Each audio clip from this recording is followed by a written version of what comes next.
Welcome back to We'll Shift Dust, a Silo TV podcast, or for some of you, welcome for the first time. It's time to talk episode 8 of Silo, Apple TV Plus's mystery box, where the box is shaped like an underground silo 1 mile deep, which Real Good this week named the number one show or film streaming right now. We are your hosts, Elysia Brenner, Silo series book lover extraordinaire, and Luke Middup, TV show fan but have never read the books. And our resident political historian. And today we'll be diving deep into Hanna's history, the big bad Bernard, and all the other twists and turns and emotional moments of this episode.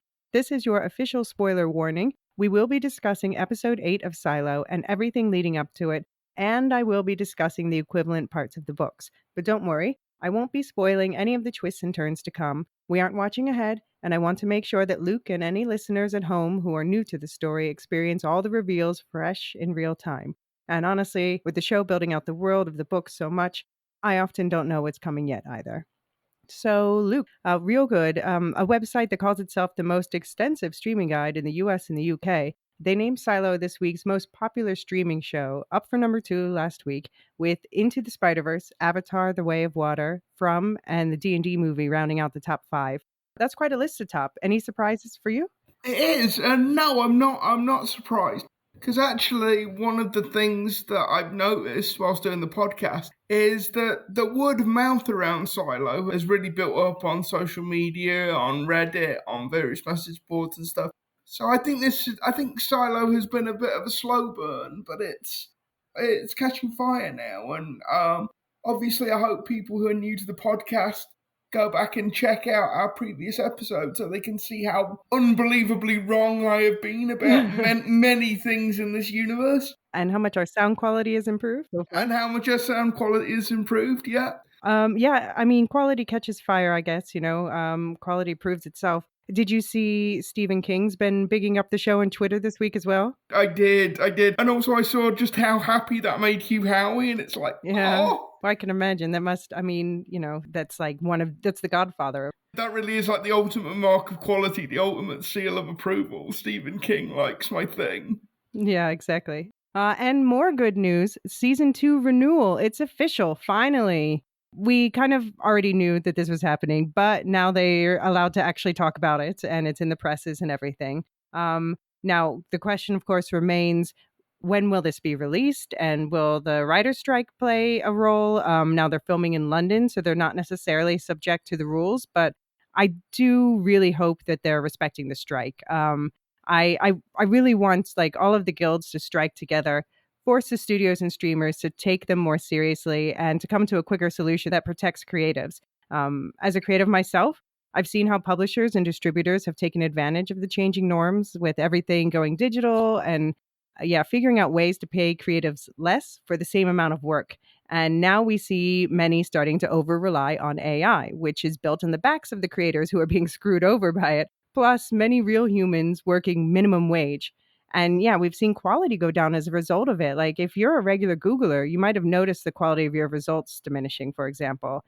Now, yeah, I understand there's always an interest in keeping costs down from the studio side and the distributor side, but it's not fair that that's consistently put on the backs of the people who put in the most work into making something. And it's not fair also to the people at home who I'm sure many of which, most I hope, would choose to shift more of the profits in the direction of the below the line people, including the crew, in exchange for better quality. And to be honest, these people at home are the ones that are paying the studio salaries. Anyway, / rant over. Thank you, listeners and Luke, for hearing me out. No, I mean, I absolutely agree with that. And if that means we have to wait a while longer for Silo Season 2, then so be it. Along with, a whole host of other things that are in the pipeline, because I don't want my content written by ChatGPT. So, yeah, no, I think the strike is perfectly justified and just something that needs to happen.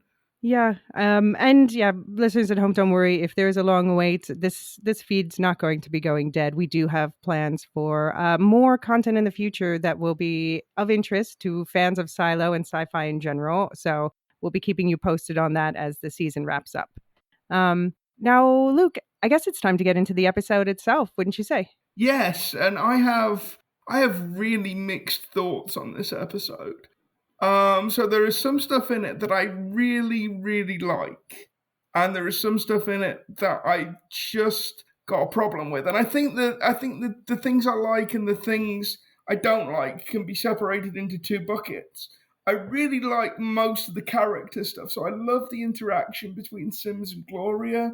I love Walker. I love Juliet and Billings. They're rapidly becoming my favorite pairing in the show. Yeah. The stuff I didn't like was more plot driven. Okay. In particular, like, I think it can be summed up in the sentence, the plumbers just aren't, sorry, not plumbers, janitors. Yeah. Oh, I went on White House plumbers there for a second. Yeah, the janitors are just not very good at their job. Okay. Yeah, we'll go through it as we go through the individual scenes, but be better, janitors. Be better.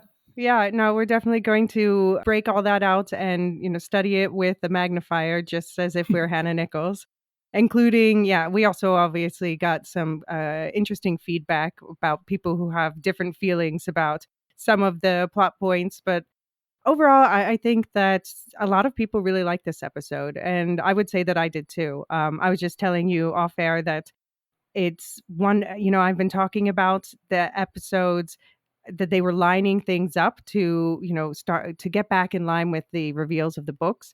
And this is an episode where a lot of these little book details fell into place. So we're going to get into that as well. Um, First, we're going to take a quick commercial break and then we'll get started.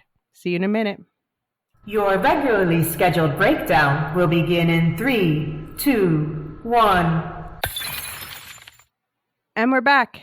Just a slight content warning about this breakdown. We will be discussing miscarriage, and there will be references to infant death and suicide. I will give warnings before the latter, but if any of these are uncomfortable subjects for you, just please be aware. All right, episode 8 of Silo was titled Hanna, as in Hannah Nichols, Juliet's mom. It was written by Jeffrey Wang and Ingrid Escajeda. Ingrid was also the writer of episode 3, Machines. So it's interesting. I've heard a few people call this their favorite episode since that one. She certainly seems to know how to write action. And Jeffrey Wang, he has worked his way up from production assistant to credited writer, penning and directing some shorts along the way, like Lifeline and Grifter. He presumably knows Ingrid from working on Justified, where he was a writer's assistant. Our director this week is Adam Bernstein, who was nominated for an Emmy for his work on Fargo and then actually won one for his work on 30 Rock. And he also directed a bunch of episodes of Breaking Bad and Better Call Saul, plus episodes from a lot of other prestige TV favorites. And I have to say, for me, the directing was really on point this week. Last week, I complained a bit that it sometimes felt like some of the characters were like acting in different shows. But this week, the acting felt cohesive and honestly masterful at points, and the roller coaster of emotional beats was well balanced for me. So that's a sign of strong directing backed up by strong writing. So overall, I would say I was pretty pleased. Now, Luke, speaking of masterful acting, I need to get your top level take on the Bernard reveal. Oh, going straight to the end. We got to address the elephant in the room, the Bernard event. Yeah, the Bernard event. I was like, the first time I watched it, I was like, oh my god! Well, hang on. What he's been doing with Juliet makes no sense. And then you watch it the second time round, and you realise that what Bernard and Sims have been doing the whole series is just a really extended good cop, bad cop. Yeah, exactly. Routine with Juliet to try and get her to confide to one of them about where the hard drive is. And I love the, oh fuck, how would I know anything about a hard drive? Yeah. I love the way he catches himself. That's really good writing. Yeah, fuck me, he says. Yeah. Oh, and he just played that so well, like that shift. I mean, I think it worked for most people. Some people liked it less, but for me, yeah, that shift where he's just like, oh well, fuck me, I just gave away the game. Like, boom. It was such a big relief for book readers that this was finally revealed.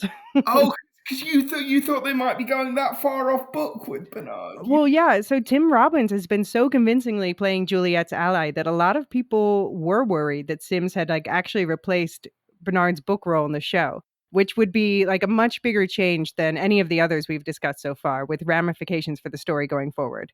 So, but I never really lost faith. I backed off on expressing that he's maybe not the nicest guy, but If you go back and watch Bernard through the previous episodes, there's been like this cloaked insidiousness to everything he says to Juliet the whole time, just like pure gaslighting. And yeah, Jean from the Lorehounds, he called it on our Discord after the last episode. He said he thought Bernard was playing 4D chess. And I think that's a good way to put it. Yeah, I mean, it really is testimony to the strength of Tim Robbins' performance and the quality of the writing. Because, I've gone back and forth on Bernard throughout the whole first season and even back into the preview episodes. And I think Bernard, I was actually fairly convinced by the end of episode 7 that he wasn't on Team Janitors, that he wasn't the big bad. I wasn't convinced he was a good guy, but I thought he was playing his own game that was very separate from the Janitors, and that's clearly not the case. So I think, massive props, particularly to Tim Robbins' performance, but also to the quality of the writing. The first time I watched the episode, I was actually really annoyed by that because I thought it undercut the role Bernard's been playing vis-a-vis Juliet. And then when you watch it back and you know the twist is coming, like I say, you realise that all of this has been a massive game of good cop, bad cop. Yeah. Between Bernard and Sims. Yeah. I think this entire season's going to have a high rewatch value once all of the reveals happen. Yeah. And the way it's done as well, like the way Tim Robbins changes his face in like a beat where he goes from, I think somebody put it on Twitter, he goes from like cinematic bad guy to just like stone cold psychopath. Right. The only other actor I can think who is as good at rearranging their face more or less instantly is Anthony Hopkins. Okay. He has that thing of being able to just, from one line to the next, completely change the set of his face. So He completely changes his character. Well, these are two of our greatest actors of our lifetime, so... Yeah, absolutely. Yeah, and so on our Juliet scale, who's on the other end now? Is it Bernard or Sims? We've got to come up with a portmanteau for Bernard and Sims. Simsnard? Simsnard, yeah. On the Juliet to Simsnard scale. Got it. Yeah. After the episode 6 cliffhanger, I thought it was much more likely that it was Bernard that they were going to be waking up in the middle of the night than Sims. In the book, Bernard and Sims, they work together, but Bernard does not share his secrets with him. Sims plays a much more important role in the show. So now I can also finally be a little bit more open about the book interpretations of Bernard and Billings and their relationship with Juliet. Okay. So, Luke, you asked me before to elaborate on the differences between book Billings and show Billings, other than the fact that they changed his name from Peter to Paul, of course. And I said he was more assertive in the show, but now I can finally give some direct examples, which I'll touch back on a few times this episode. And you'll see in the book, Bernard was always lurking nearby whenever Billings was there. Whereas show Billings, he has much more of his own agency. So that makes him a much more sympathetic, likable, and unpredictable character. So just to give you an example, we're going to step back for a moment to the first time Juliet meets Billings, which also happens in the book right after Marnes' death, but in a different way. From the beginning of the casting off section of Wool by Hugh Howey, told from Juliet's perspective, inside her office, she was surprised to find she had company. A stranger sat at Deputy Marnes' desk. He looked up from the computer and smiled at her.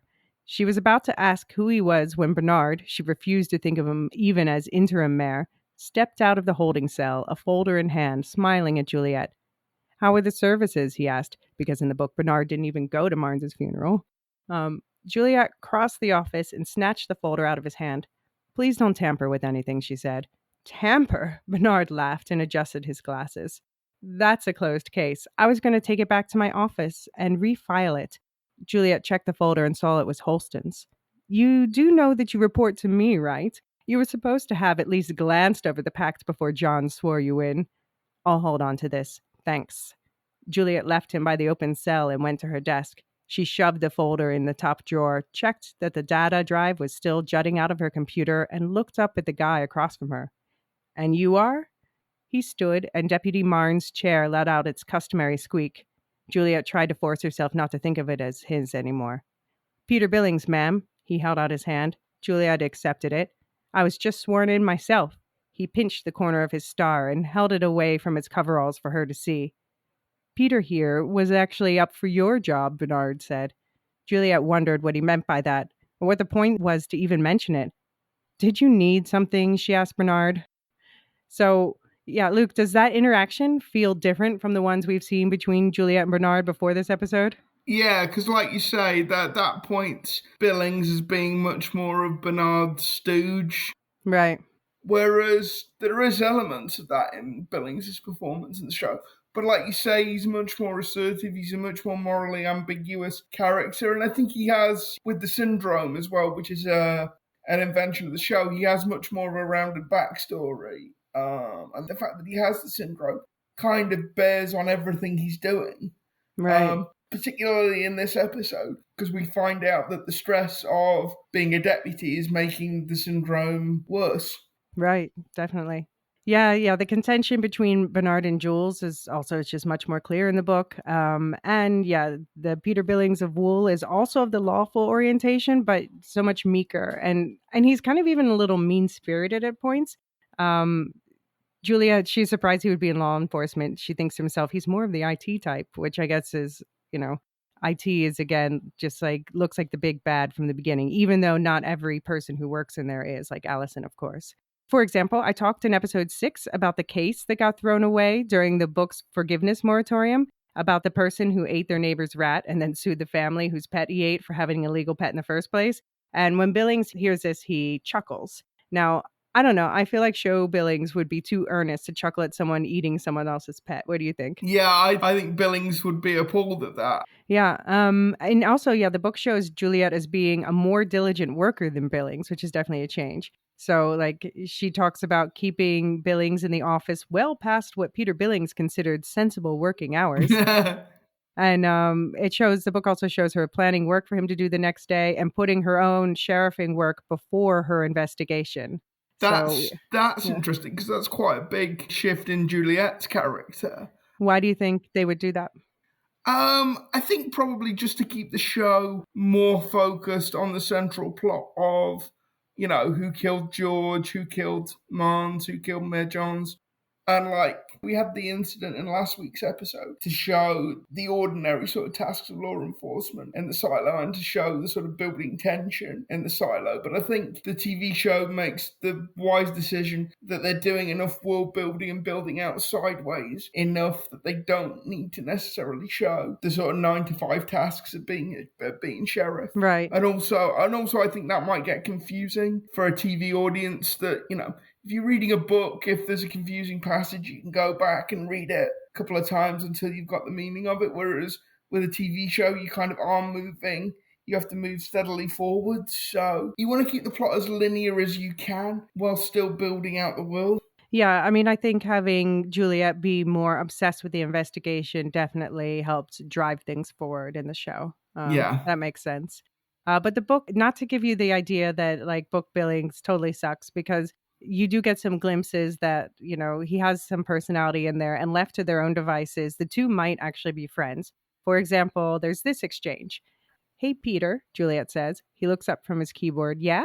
You were in justice before this, right? Shadowing with the judge?" He tilted his head to the side.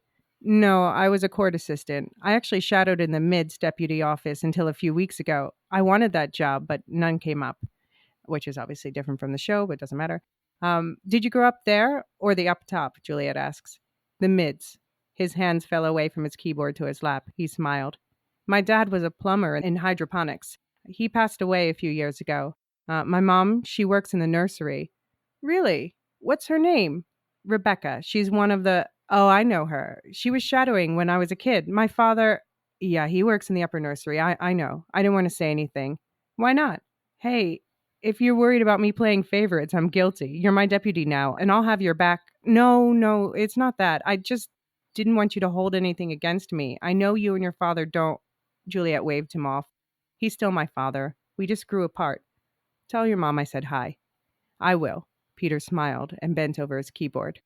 So yeah, in the book, Billings' mom knew Juliet's parents. The show hasn't made this connection, and it probably shouldn't, since Juliet's mom already seems to know pretty much everybody else in the cast. Yeah. Yeah, but the show went with connections that are much more important to driving the show's plot forward, and I agree and have continued to be intrigued by them. He's more of an empty sketch in the book that's he feels more of a plot device at sometimes, whereas Show Billings is a more fully realized character and a lot of people's favorites. He's definitely up there in my book. He might be my favorite. It's certainly between him and Martin's.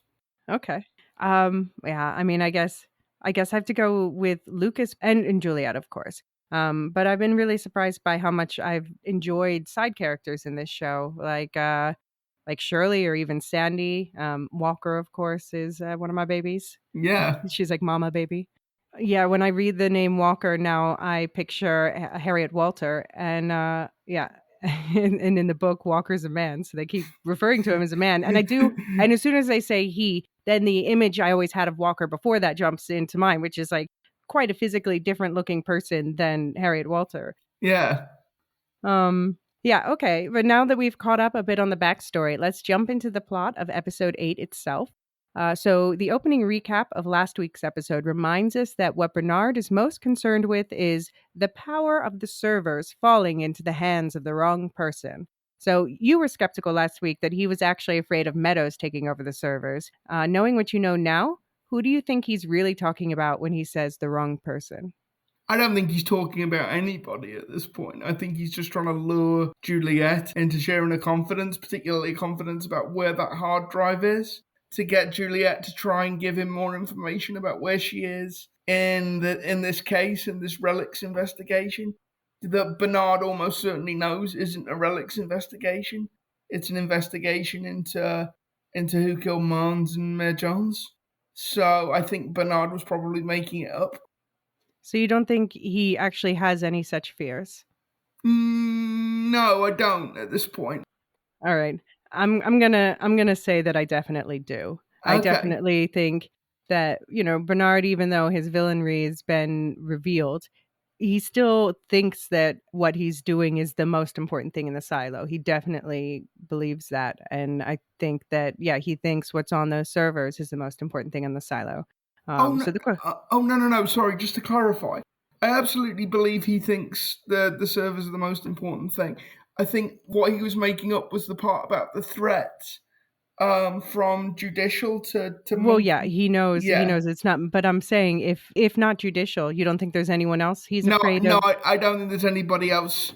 I don't think there's any immediate threat to the servers. I think he was just making that part up to try and get Juliet to confide in him. Okay, my interpretation is that he's just kind of like generally worried. He's, generally worried. Like he doesn't think that anyone else can handle the responsibility that he talks about at the end of the episode with the servers and everything else that comes with his position. So that's my interpretation. But yeah, the episode itself begins, of course, with the character whose name is in the title, a flashback to Hanna Nichols, played by Sienna Guillory, walking through a cornfield with her 13-year-old daughter, here played by Amelie Chilvillas. There in the cornfield for a clandestine meeting with a farmer called Mosley, Simon Armstrong, about a rabbit. So she's there to see a man about a rabbit, which Hanna promises her daughter that she's not going to have to eat. And Mosley, he's not too happy that not only is Hanna late, but she's brought someone, even if it's her daughter. Hanna, she in return promises Juliet can keep a secret. So the bunny bartering begins, and Hanna hands over a bottle of pills that shuts Mosley right up. But he warns her that he'll play stupid if she gets caught because, he says, the silo always wins. Turns out this bunny has a heart defect, just like Juliet's brother Jacob, who has passed away by this point in the storyline. Were you surprised, satisfied by that reveal about what was actually going on with Jacob? I thought it was interesting. I did wonder how long that farmer had to wait to find a rabbit with a heart defect to be able to go ahead and make this trade. Also, does that mean that Hanna had been raiding the dispensary in the hospital? Well, she was a surgeon, so I mean, yes, but she's, she has easy access to the drugs, but yeah, obviously she kind of stole that. Okay, so yeah, it was surprising because this is not the first piece of equipment or test subject she's had for this magnifier. So I wonder why it took judicial quite as long to get onto her case if she was. Why do you say it's not the first test subject? Because Well, not that maybe not the it might be the first test subject, but it's not the first thing she's bartered. Because in the scene where Judicial turn up later and break the magnifier, Dr. Nichols, Daddy Doctor, is talking about all the stuff that porters have delivered, bits of metal, glass and Oh yeah. stuff, and all I mean, but that was all the stuff she used to build this. Yeah, but I'm guessing quite a lot of that was traded off the black market as well, because I don't think this is the first time she's been to this particular sort of exchange.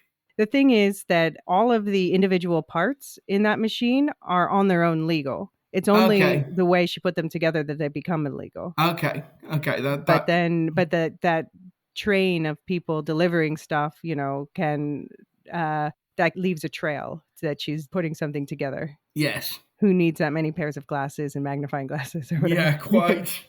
Yeah, and so, but it turns out, this whole building the magnifier, this is how Hanna is coping with her son's death. She needs to be able to fix future holes and future hearts, starting with this bunny. And she needs this so she can feel like her son's death meant something, so she can feel like her own life means something. But to fix holes in hearts, she needs that magnifier. And enter the machine that we've heard so much about, a clunky proto microscope that stacks whatever lenses Hanna could find so that she can see smaller objects than is possible with just one lens. This machine has a magnification that definitely passes the threshold that's illegal in the pact. So Hanna is in full violation of the law. Breaking the law. Luke, we already discussed that you'd be all over the pact competition if you lived in the Siloverse. Does that mean, do you think you would have built scientific instruments for experiments? Or absolutely not. There is a reason why I've got a job in the humanities and not the hard sciences. If you want the engineer in the family, that's my brother. I used to fancy myself an inventor as a kid. So I think I would have terrified my silo parents. Like I can just see them running around the house disassembling things that I built. Though, to be honest, probably I was inspired a lot by like the fact that my father taught me how to build with the Legos. So without that, I wonder if I would have even thought of it. Though I guess like studies show curiosity is both nature and nurture. Do you think we should blame Hanna for her grown-up daughter's, Rebecca Ferguson's, driven curiosity? Well, she certainly, one of the points this episode gets across really well is that Juliet is definitely Hannah's daughter, right? More than she's Dr. Nichols. Although we see traces of that too. We do see traces of that, but yeah, I thought this was really well done. The only sort of slight concern I had was I hope they got some chloroform or something for that rabbit when they were doing for the surgery. Yeah. I was like, I didn't see any, sort of anesthetic being used, but I'm just going to assume that happened off camera. Yeah, and also the magnifier. Like, kudos to the props people for putting that together, because I don't know if it would work, but it looked convincing. It looked like it ought to work. Yeah. I mean, I think it would do something at least. Yeah. Yeah, all this talk about like genetic curiosity makes me wonder what Hannah's parents were like. And I just think about Hannah's parents because at one point we see a glimpse of her file this episode. And when you pause, you can see both of her parents' names, Mr. and Mrs. Haslan. So I doubt we'll get anything more than that. I think that's just like a little world building detail that probably Pippa Broadhurst or someone threw in, the graphic designer of the show. Okay. But I'm curious if that name ever comes up again. Meanwhile, back in the present timeline, 143 AR, Juliet hides in her father's office while the SWAT team searches for her. And this is, by the way, a scene from one of the trailers. Apparently, no one has made the Dr. Nichols connection yet because they're pretty sure nobody would ever hide in the nursery. So let's just assume the silo has very strict rules about leaving newborns alone. I mean, one of them is getting fussy with the flashlights. Yeah, well, I'm sorry, this is one of the real problems I had with this episode. So I'm going to go off on a slight rant. Go rant. Stop me when I go too far. Okay. Sims describes Juliet at the end of the episode, I think it's Bernard, describes her at the end of the episode as the biggest threat to the silo in 143 years. So you would think that the janitors, an organisation dedicated to preserving the security of the silo, would be a bit more diligent in searching for this incredibly dangerous person than just standing in a doorway, panning a flashlight for like 5 seconds. It's like, go into the room, conduct a proper search, Do something. Don't just stand there like an absolute lemon while Juliet is hiding like a 5-year-old playing hide and seek by sitting behind a desk. It's a strategy so advanced, it's a whole generation ahead from look over there, your shoes are untied. For goodness sake, you people are meant to be the secret police. I mean, okay, so I think there's a difference though between, the fact that Bernard calls Juliet the greatest threat to the silo and these random people who are just told, go look for this woman. And for them, they're not at all as invested in this, other than being worried about Sims getting mad at them or something. Yeah, But but they wait. don't go and look for this woman. But they are looking for this woman, but they're just not that invested that they're gonna go in and wake up a bunch of sleeping babies for it. Like they just, frankly, Bernard cares. These random people with flashlights, they're going through the motions of their job. They don't really care that much to actually turn over and rip apart a room, especially a room full of babies, especially when their superior isn't watching. I'm sorry, I sympathised with the techs last week. But if this is the level of competence the janitors show routinely, it's no wonder Sims is shouting at them the entire time. But do you think, the secret police in any other country, do you think that they have a higher level of competence, or do you think it's just actually humans on the ground who are just going through the motions? Well, I think if you've got reasonable grounds to suspect somebody is hiding in a room, you actually go into that room. You actually look around that room. But they don't have reasonable grounds because they haven't made the Dr. Nichols connection yet. But they know she must be somewhere around there because they've seen her with the cameras in the last episode. So they may not know exactly where she is. They know they last saw her in Gloria's room. So and I'm not really sure how close those two places are, to be honest. But yeah, the last place they saw her was in Gloria's room, which maybe is in the same complex, maybe not. I'm not sure. Yeah, no, I don't know why, but that just really took me out of the episode because there's I get what you're saying, Elysia, but there's a mismatch between how dangerous Sims and Bernard say Juliet is and how dangerous she is if we're following the plot of the silo. But do not confuse Sims and Bernard with their lackeys. Well, I'm sorry. Then they need to hire a better class of lackey. Then you just can't get good lackeys these days. Yeah, I mean, okay, as my grandfather, I can say this because he's long passed away now, but my grandfather was a spy in post-World War II Berlin, and he would tell me a lot of stories, and this just seems really realistic to me, just like the crazy things that he got away with just because people don't care enough to check. Fair enough. But yeah, this is like some Star Wars stormtrooper level of incompetence. Yeah, I mean, stormtrooper, Nazi, just general. When you have a big machine where the people on the ground on the lowest levels are only doing things out of intimidation or, because they're being paid or just to be able to go about their life. They don't have the same motivations as the people at the top. I'm sure if Bernard or Sims were there, if Simsnard was there in that, they would have gone into that nursery and said, fuck those babies. Yeah, okay. I'll let that slide, yeah. We can agree to disagree on this one.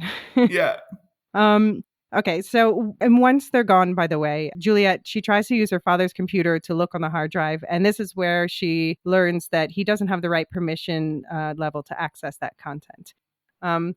Meanwhile, while all this is going on in Gloria Land, Ms. Hildebrand, Sophie Thompson, is seriously jonesing for some more Ativan. Lorazepam, it's a benzodiazepine, and long-term use can indeed lead to physical addiction. But I think even more so, in Gloria's case, it's a psychological addiction of escapism, a way to get away from, as Sims puts it later, staring at these blank walls, a way to imagine that her life had taken a much kinder, happier path. Luke, do you feel sorry enough for Gloria to forgive her for what she's about to do? I absolutely do. And actually, this scene answered one of the big questions I had from last week, which is why were they keeping Gloria alive? And the answer is gratitude. Sims is keeping her alive out of gratitude. And I think that scene is really well played because it would be so easy at this point for Sims to just degenerate into like this monster, this inhuman evil robot. And I think actually that moment of Sims talking about his son and talking about what Gloria did for him and his wife is a really good way to to pull Sims back from the edge of becoming like a supervillain and remind the audience that actually, for whatever faults this character has, he's still a human being. He's still a man with a family, and he's a man who loves his family deeply and is genuinely deeply appreciative of Gloria helping him have that family. Right. Yeah. So it turns out that Gloria was back in the day actually like a legit fertility counselor. And she hooked Sims and his wife up with some folic acid after a miscarriage. So this is where that gratitude you're talking about comes from. Yeah. Because it led to them conceiving the son we've seen and heard referenced in previous episodes. So, by the way, side note, expectant mothers are indeed encouraged urged even to take folic acid every day, but there's no consensus on whether too little folic acid can actually contribute to miscarriage, though folic acid is taken to prevent birth defects, and birth defects are a common cause of miscarriage. So, that checks out to me. In the UK, for a long time, folic acid was added as an ingredient to bread. Okay. To sort of make sure that the pregnant women did actually get enough of it, because it's not a bad thing for anybody else to have either. I don't think it is anymore. I think it was stopped sometime in the 90s. But yeah, from 1945 onwards, for a long time, it was routinely added to bread. Interesting. Yeah. I guess it can't hurt, right? Yeah. I honestly don't know, but I don't think so. Not as far as I know. But yeah, indeed, by now, Gloria has been thoroughly broken by the silo system, and she's ready to sell out the woman she just last episode dubbed the last Flamekeeper in exchange for something she hopes will put the torment in her mind on a permanent pause. So anyway, Sims says that Gloria gets to live, but that doesn't mean he's not up for a little light intimidation and not at all veiled threats. Luke, do you think intimidation and threats are to Sims what the pact competition is to Billings? Like, do you think it's where he feels most himself? Yeah, very much so. I mean, Sims has been doing this role with the janitors now long enough that he has kind of grown into the role. The role has become part of his personality.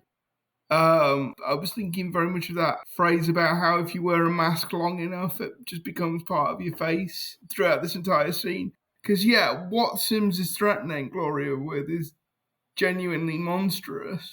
It literally is a fate worse than death.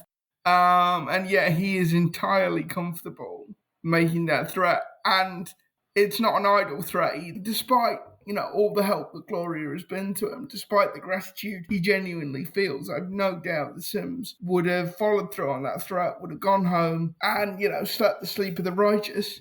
And again, we talked about this in previous podcasts. I think that's what makes Sims the most dangerous character in the silo. Whether he started out that way is a different question, but he has now genuinely become comfortable with doing whatever it takes to, in his mind, protect the silo. Yeah, I mean, I do have to wonder, we were talking about whether Juliet's curiosity was handed down from her mom. I have to wonder if, this side of Sims was handed down from his dad in both genetics and the way he was reared.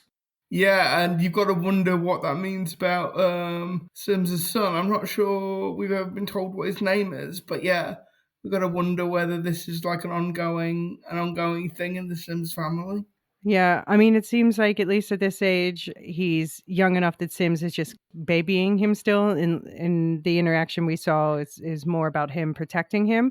Yeah, and maybe that's the way he decides to go. Maybe, maybe he didn't like the dynamic with his father and he doesn't want that for his son, or maybe his son, as he gets older, will feel that pressure more and more. It would be an interesting thing to find out in Series 2, Series 3, to know more about that relationship between Sims and his dad and the relationship between Sims and his son. I think there's a lot of story potential in the family Sims. Yeah, I would like if they had time to get into that. But yeah, in this episode, Sims takes the blanket off the mirror in Gloria's room and he notes the empty vent. He tells Gloria that she'll never get another drop of anti-anxiety medication again if she doesn't tell him what was in that vent. And Gloria caves. She tells Sims about the hard drive, that Holston put it there, and that Juliet has it now. But I can't help but think, could Gloria have avoided this if she just played dumb? Like if she hadn't told Robert that she recognized him, then he might have bought that her memory was still wonky from the drugs. No, maybe, but I don't think Gloria is sort of cogent enough to do that, and she's also desperate. I think all the fight had basically gone out of Gloria a while back, so I'm not sure it would have even occurred to her in the moment to try and play dumb. Yeah, okay, fair enough. Though she does still have one last lick of defiance in her. She does. I thought that was a very interesting line. Yeah, just before Sims slips out the door and Nurse Amy, Jacqueline Burses, slips some sweet release into her arm, she asks, "Do you really think you'll win?" And Sims seems almost earnest for once when he responds, "We have to." Yeah, that's the most earnest thing Sims has ever said. And his belief in that is absolute. It's like the cornerstone of his character. Well, who do you think he means by we, and why do you think they have to win? I think he thinks of himself as a guardian of the entire population of the silo. So I think in his mind he is a representative of the good people of the silo fighting against chaos, fighting against disorder, fighting against extinction. Because I think we've always got to bear in mind that as far as the people in the silo are concerned, they are the last of humanity as far as they know. So I don't think Sims is talking about fighting against anybody in a literal physical sense. I almost think he's talking about fighting against extinction, fighting for the preservation of the silo, and by extension, humanity. Yeah, okay. Yeah, I agree with that. Yeah, so after Sims deals with Gloria, he's out looking for Juliet, and we meet his new shadow, R.I.P. Trumbull. The new shadow is a guy named Amundsen, played by Christian Ochoa. And Amundsen seems somewhat less competent, but also less murderous than his predecessor. Yeah, I just want to know what the casting call for that character was. Must be gruff and intimidating. I mean, yeah. It must be like himbo ready. Yeah. Yeah, exactly. Yeah, when he's sent to search Juliet's office for relics, he brings back an old radio and a stapler, which throws Sims into like a mini temper tantrum. Last week, I was thinking, calm down, Sims, you're not helping anything. But given the quality of the goons he has to work with, I can see why Sims resorts to shouting and throwing staplers. and throwing staplers. When you were a kid, did you ever watch the film The Rocketeer? Yes. But yeah, I barely remember it, but yeah. There is a scene in that with like two FBI agents and they think they've recovered the rocket packet. It turns out to be a vacuum cleaner. Right, okay. There's this great line that's always lived with me. Like, I can't remember much about the rest of the film, but it's Howard Hughes talking to these two FBI agents, and the line is, "Gentlemen, thanks to the diligence of the FBI, this vacuum cleaner will not fall into the wrong hands." It's just like, why are you bringing me back office supplies? I don't know. For some reason, it just gave me an image of like someone breaking into the server room and finding all the servers replaced with vacuum cleaner. So yeah, so Sims sends Amundsen to search Juliet's office for those precious relics like the stapler. But when the searching starts, Deputy Billings, Chinaza Uche, he radios his sheriff and she actually picks up for once. Even though she's like on the run, she just shows up at work and walks into chaos. Yeah, I'm sorry, this is the second point. This is not so much on the goons as on Juliet. Juliet, you're on the run. Don't go to work. Don't turn up at the sheriff's office. What are you doing? Yeah, I was wondering about that too. But I guess judicial, they don't dare arrest the sheriff in her own station before they can find something incriminating. And even when they force her to dump her bag, the hard drive and the book, they aren't in there. Okay. So Juliet's free for now, to Sims' deep frustration. Yeah, I guess, but it's like, when she literally walks through the front door, I would have assumed that like those judicial goons were just to put a black bag over her head and frog marched her to Sims. I don't understand. I mean, but but that would like, they have to at least sell it somehow, They can't just outright make it so obvious, even though they've been going in that direction. But also we see that that's why tension is brewing. That's why things are getting rather piquant in the silo, because they've been too obvious. I guess, but like, not to jump ahead, but there is a bit at the very end of the episode where like they are just busting through all the norms of the pact, all the rules to try and deal with Juliet. And yet at this point in the episode, they seem to observe some kind of restraint. It's like the level of threat Juliet poses seems to go up and down depending on the needs of the plot. I mean, I think that what you just literally said is that it builds as the episode goes on until they get to a breaking point where they're willing to finally cross all those lines. But then I'm going to bring this up toward the end of the episode, but we see certain characters it's making them think again It from, is, yeah. So I think that's a good reason why they shouldn't be doing this and why they avoided doing this until they feel, or, Sims Nard feels like they have reached the point of no return. Yeah, maybe. I think we're going to have to agree to disagree on that one a little bit as well. Okay, well, fun Easter egg from this scene, though. So while the raid's going on, at one point, Billings pauses to yell at one of the raiders, "Hey, take it easy, Howie." Of course, referencing the author of the books, Hugh Howey. I'm sure Hugh Howey had like a stipulation in the contract that had to be in there. I highly doubt it, but he himself is supposed to make an appearance this season as a cameo, but we still haven't seen him yet. So keep an eye out in the last 2 episodes for anyone who knows what he looks like. So we've got that to look forward to. Awesome. Indeed. Yeah, I've been keeping an eye out all season, but so far nothing. And I'm pretty sure someone would have called it out. Apparently, the director of whatever episode he's in said, like, no, I'm going to make sure you're front and center so they can't cut you out. Okay. Yeah, but anyway, these office raiders, they're breaking the pact already, even though they can't like outright throw her in a sack. They don't have any probable cause to justify them tearing apart the sheriff's department, which is like pretty freaking public. And there's nothing that gets Billings more worked up than people disrespecting the motherfucking pact. So he calls them overcompensating fuckwads. What? Because I cuss. Yeah, I mean, like, yeah, I love that line. Like Billings is correct as usual. Yeah, Billings is correct, but I love the what I cuss.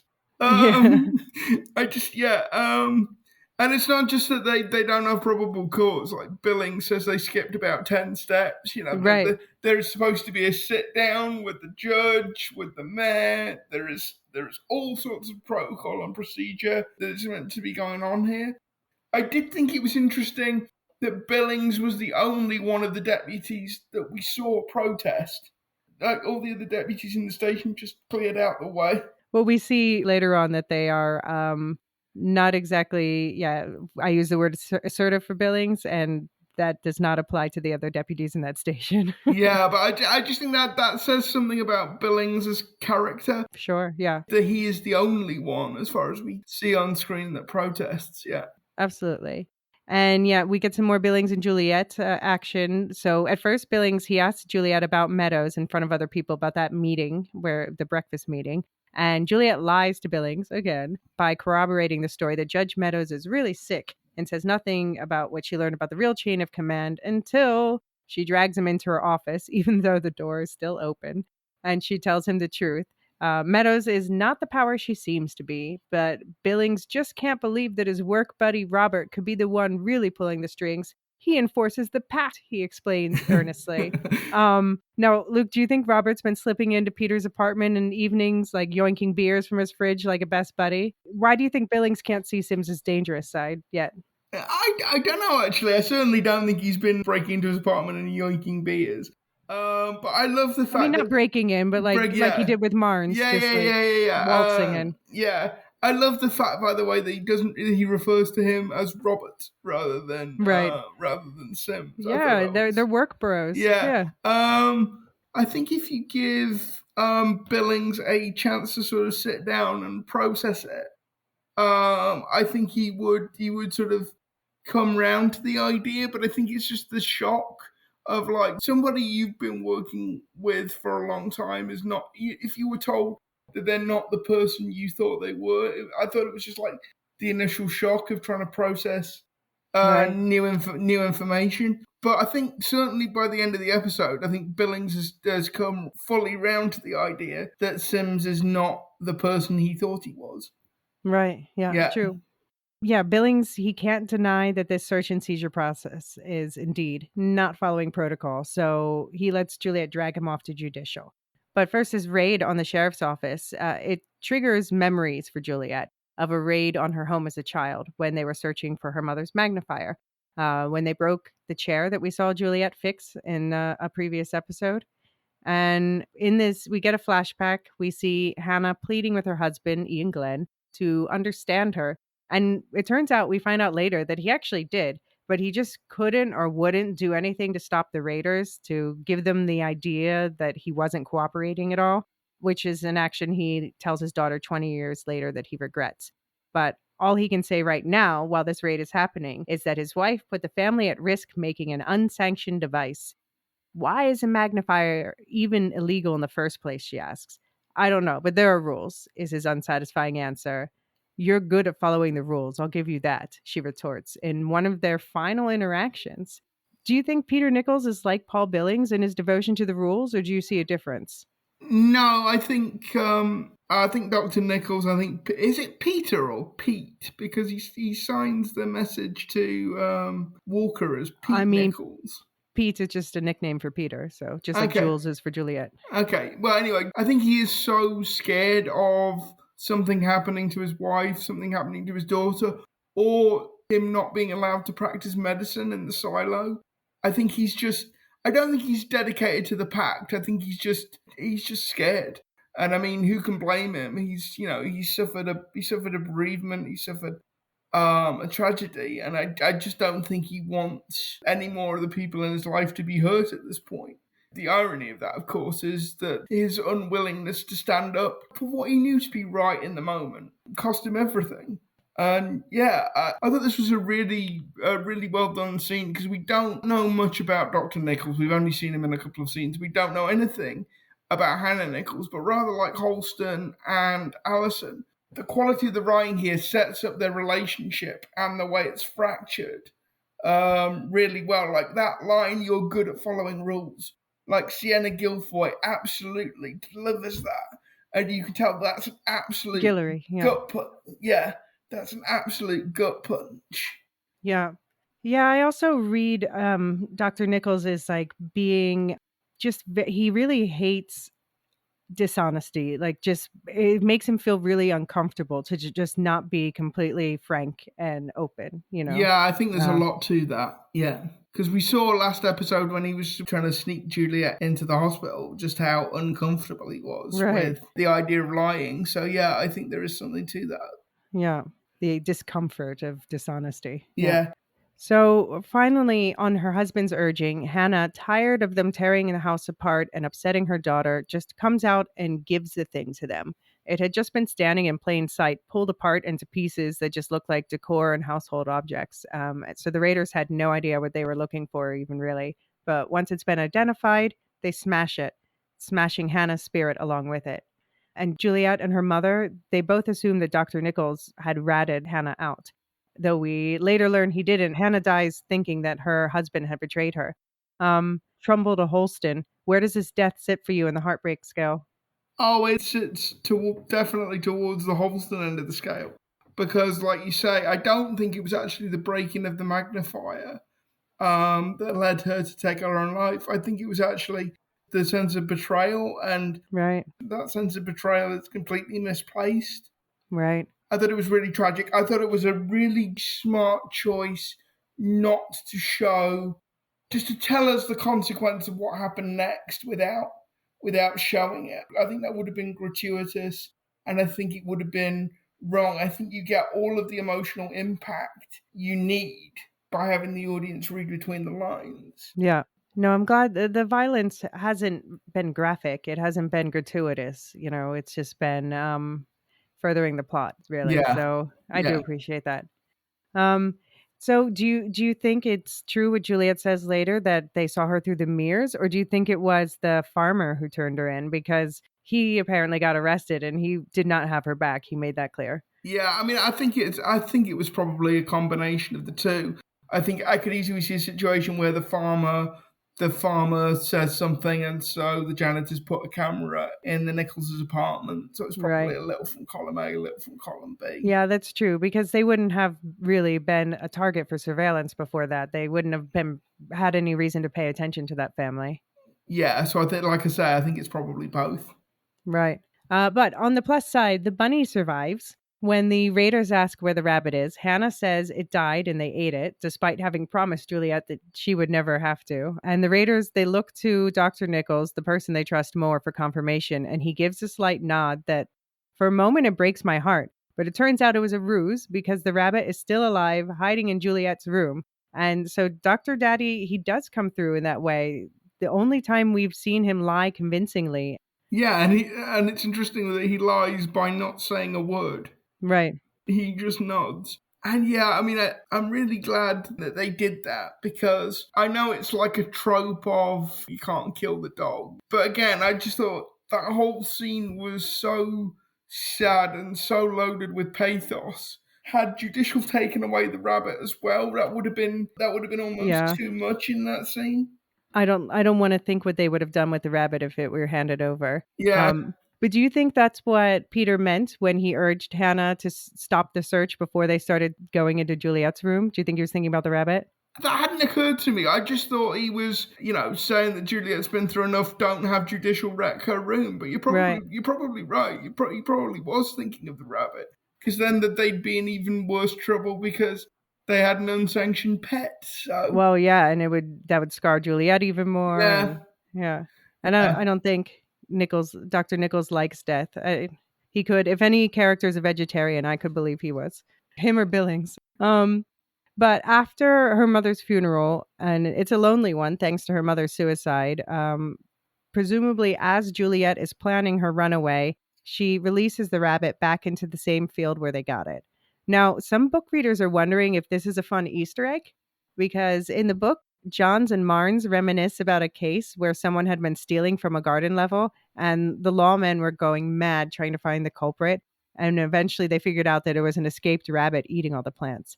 Um, Now, sadly, according to the timeline in the book, this case took place 4 years before the present day, so 16 years after Juliet releases this rabbit. Yeah, So it can't, sorry, that rabbit would be long since dead. yeah.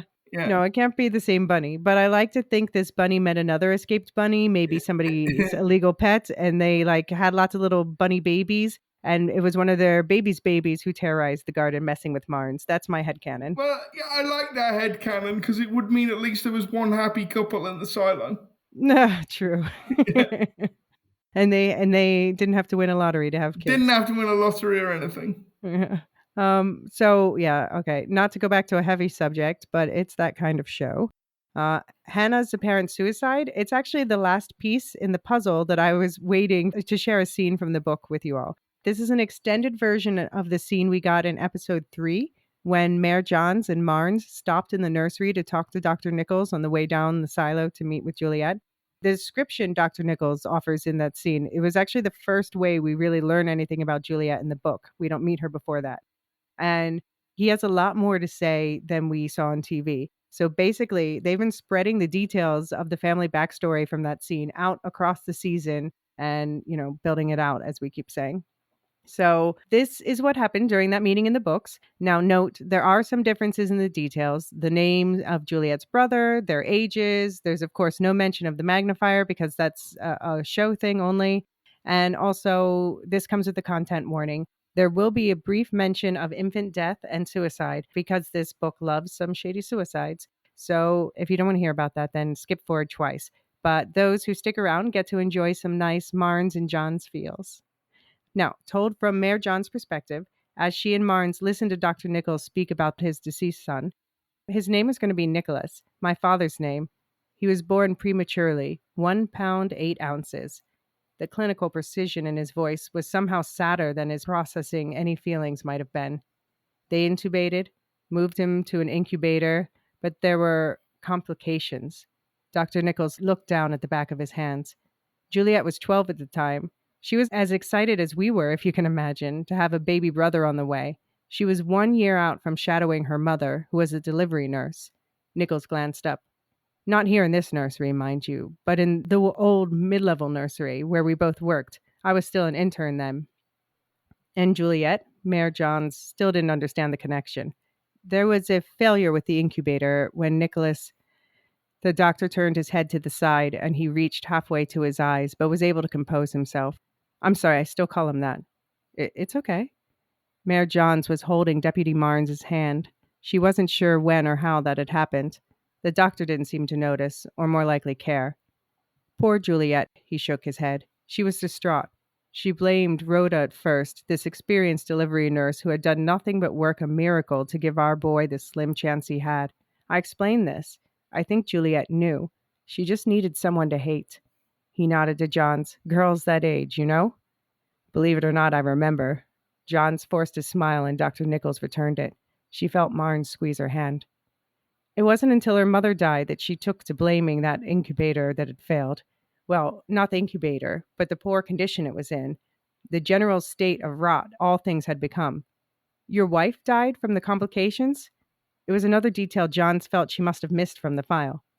My wife killed herself a week later. Again, the clinical detachment. Johns wondered if this was a survival mechanism that had kicked in after these events or a personality trait already in place.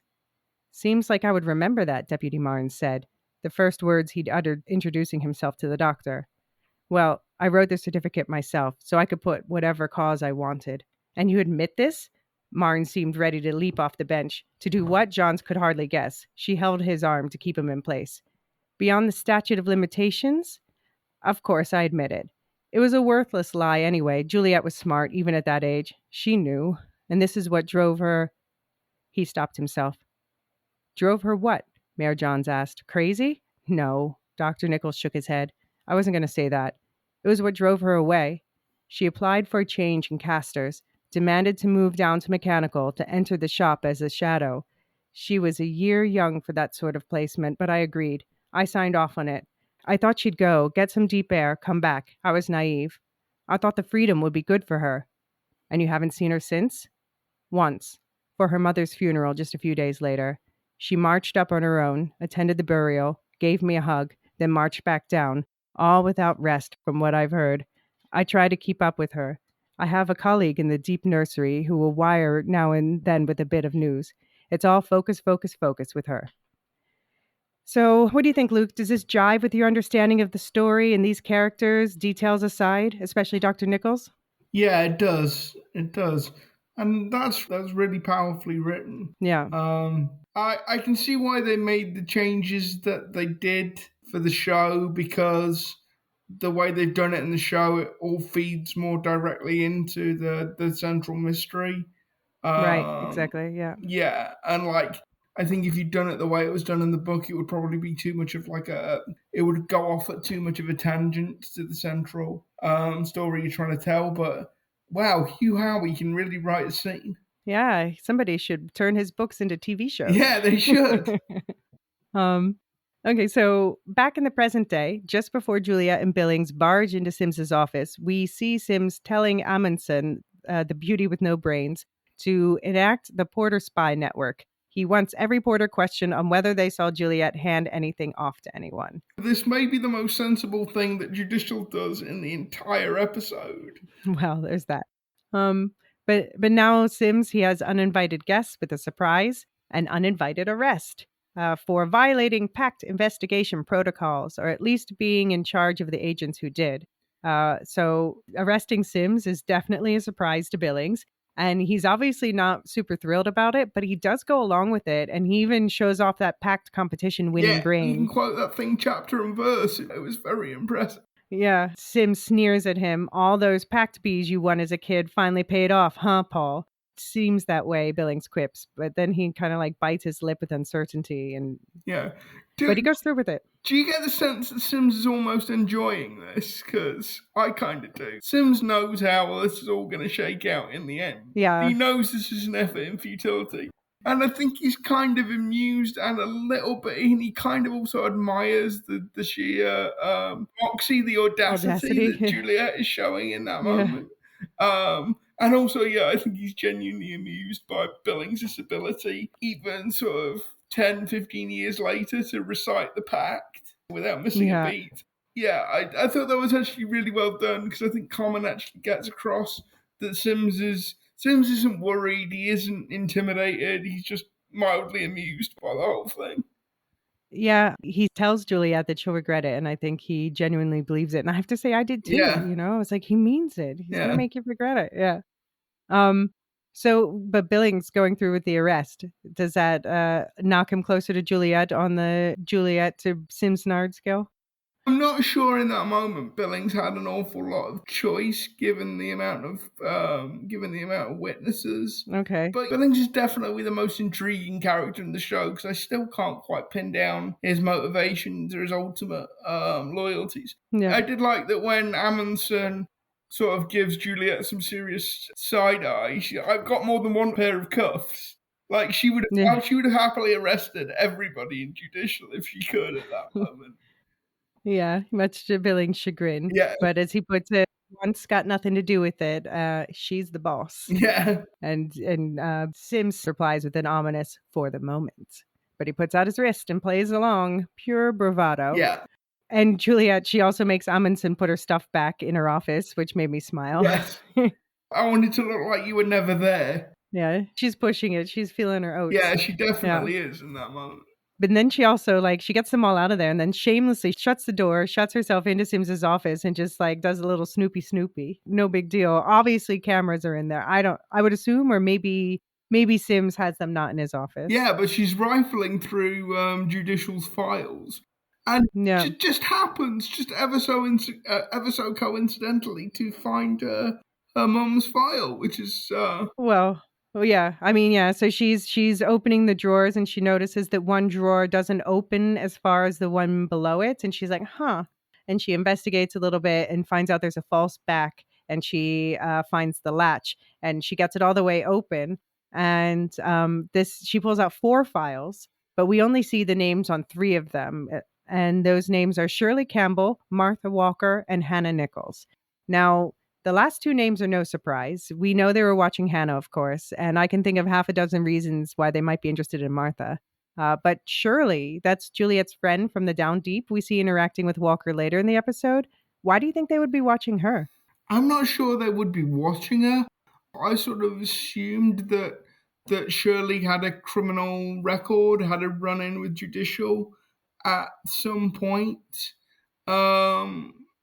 I don't know for what, but I don't know why they would. But why would they have her file in this special section with those other big files? Maybe because maybe that was like the Juliet Nichols file. Maybe Sims was looking. Everybody close to her? Yeah, Sims was sort of trying to find, the files of everybody close to her.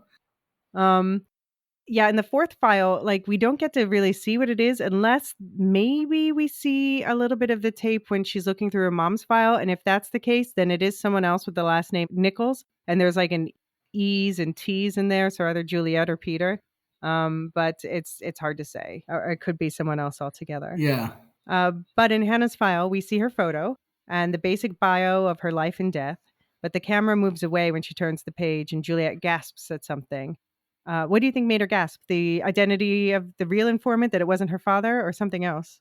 I mean, maybe that it wasn't her father, but I think she's already worked out with the cameras, with the sensors, that it wouldn't have needed to be her father. I don't know. This is the first time she seems ready to entertain the idea of forgiving her father. Yeah, maybe. I was thinking some sort of confirmation that Hanna, post having Juliet and Jacob, ran across the Flamekeepers in some kind of sense.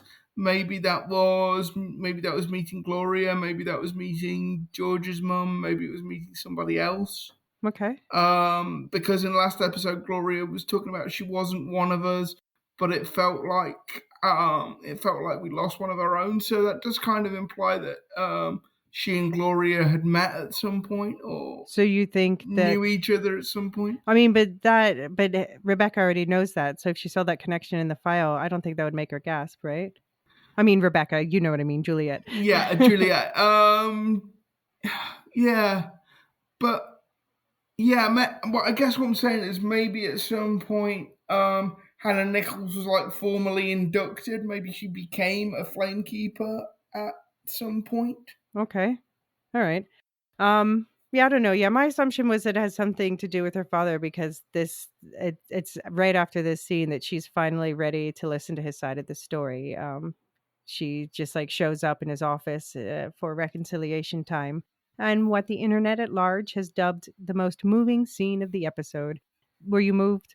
Yeah, I was moved. I don't think it was the most moving scene of the episode. No? Well, What would you call the most moving scene of the episode? I would say it's the most moving scene of the episode is the scene with Walker later on when she's trying to leave Okay, fair. when she's trying to leave the workshop. Okay. Mhm. But yeah, the scene was certainly very effectively done. And it goes back to your thing, Elysia, clear communication. Yeah. These are two people finally ready to listen to each other. Yeah. Yeah. And fun fact time, friend of the podcast, Rebecca Ferguson fan at RebeccaFan14 pointed out on Twitter that Ian Glenn and Rebecca Ferguson actually portrayed father and daughter before in the Lifetime miniseries The Red Tent. So Rebecca played Dinah, and Ian played her father Jacob, as in the biblical Jacob, and Minnie Driver played Dinah's mother Leah. And the series is from Dinah's perspective, telling the story of secret traditions and histories that she learned from Jacob's 4 wives in the Red Tent, based on a novelization. So, despite it clearly having a great cast, I don't remember hearing about this one. You? I remember hearing about it, but I didn't watch it. Okay. Rebecca Fan linked a scene on Twitter, which interestingly features Rebecca's character blaming Ian's character for killing someone she loves, even though it wasn't his blade that killed them. So apparently these two actors have been practicing this dynamic since 2014. And you can tell, actually, because this scene was really well done. You can tell that these are two very good, very seasoned, very professional actors. And I think that's particularly true for... I think Ian Glenn has... I was going to say I think it's particularly true for Ian Glenn, but let me rephrase that. Ian Glenn has the harder role to play here because we've only seen Dr. Nichols for like maybe half an episode cumulatively, and that's been spread out across a couple of episodes now. So we don't know Dr. Nichols as well as we know Juliet. Right, of course, yeah.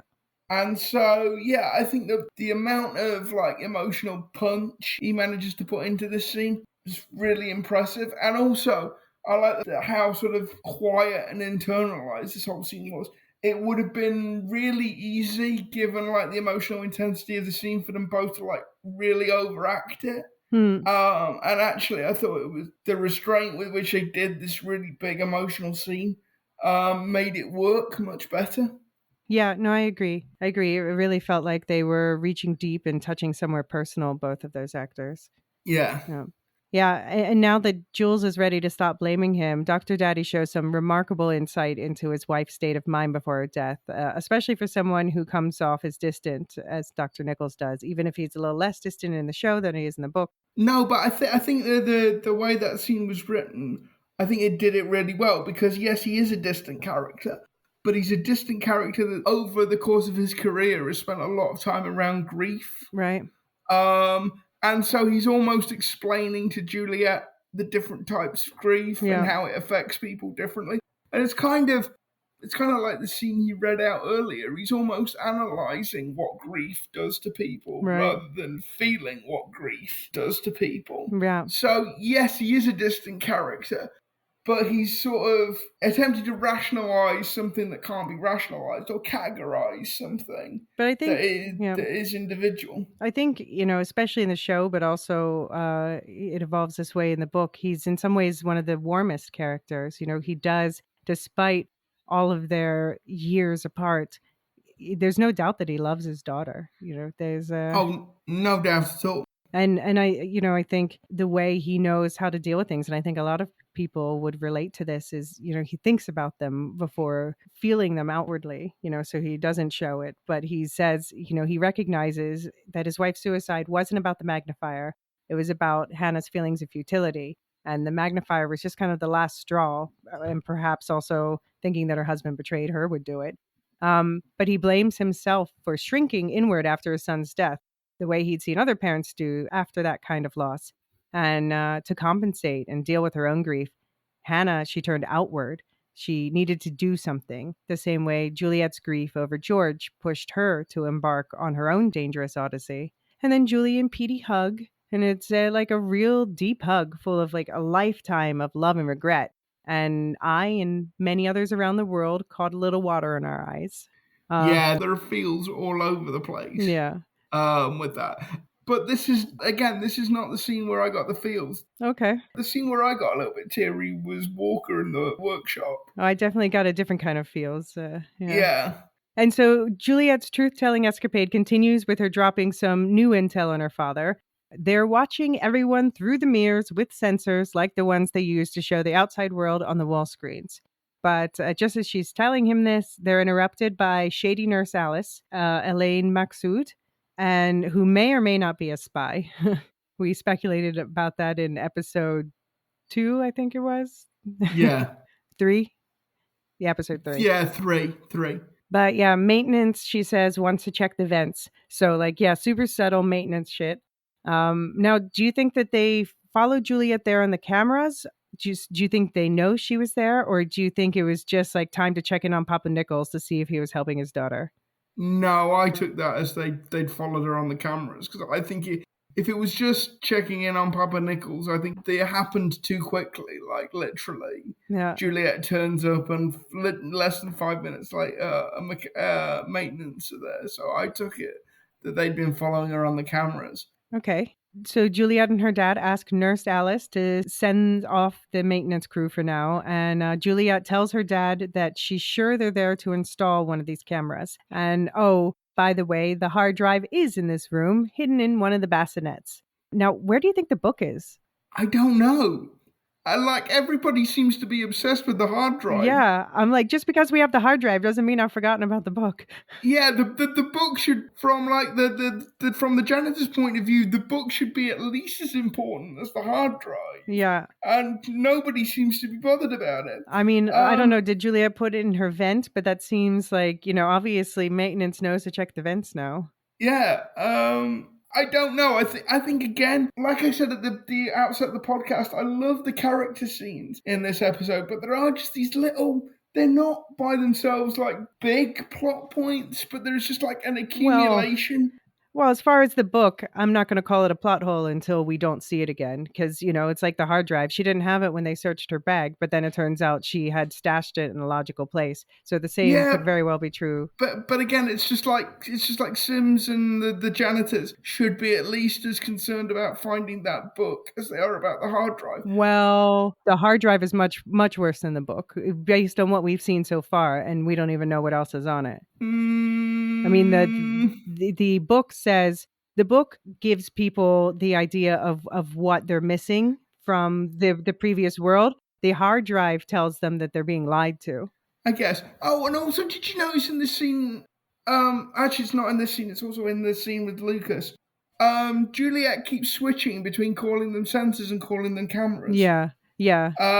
Which I wasn't sure whether that was intentional or whether that was supposed to mean anything. Because, last episode, I hadn't thought that she'd made the jump that they were cameras, like the camcorder that she found. Well, I don't know if you learned that word, if it's written somewhere on the camcorder, or if she learned that word in that Georgia book. Yeah. I don't know. I don't know where she learned that word. That is a good question. Yeah, but I think it happened more than once, so I'm assuming it's a deliberate choice by the writers to have her keep switching between calling them sensors and calling them a camera, but I thought that was an interesting little detail. So Juliet takes the hard drive and asks her father to message Martha to tell her Juliet is coming down and will be there around 6. She's sure Martha will be able to override the access permissions and get into the hard drive. And as pediatrician Papa sends the message in a very easy to decipher code, calling Juliet the runaway, calling back to when Martha messaged him 20 years ago to tell him his stray daughter had turned up in the down deep. Yeah, so as he's doing that, Judicial has implemented checks on the stairs, and Juliet can't go down without having her bag checked, the bag with the hard drive inside. And to add insult to injury, it seems some random members of the public are blaming their sheriff for this disturbance and delays. So it's time for Plan B. Call in the Starboy Ringer. But first we get what I found to be by far the funniest scene this episode.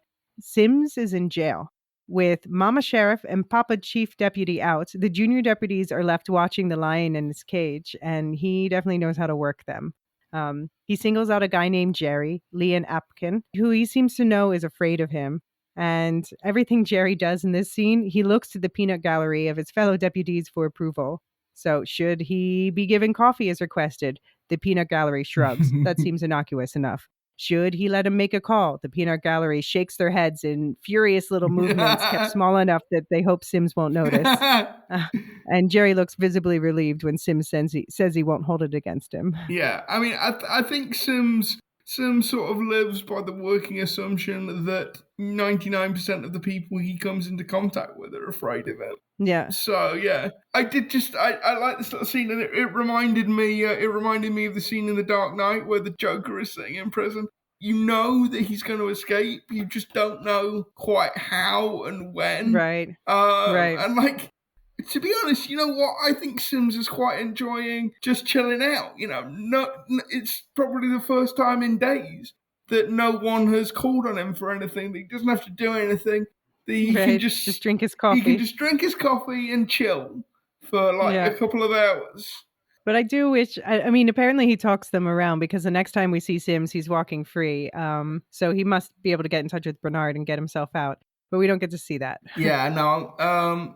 Yeah, it's a bit of a shame that happened off screen. Yeah. But before that, though, Billings comes home for dinner with his wife, Kathleen, Caitlin Zotz. And his syndrome is not going well because, yeah, as you pointed out earlier, stress, whether or not it's the actual source root cause, it definitely seems to make it worse. And yeah, Kathleen, she's kind of adding to the stress by telling her husband, people say that Juliet is laying the groundwork for another rebellion. Everyone is on edge. And like, I love Billings' reaction to that because it's like, what?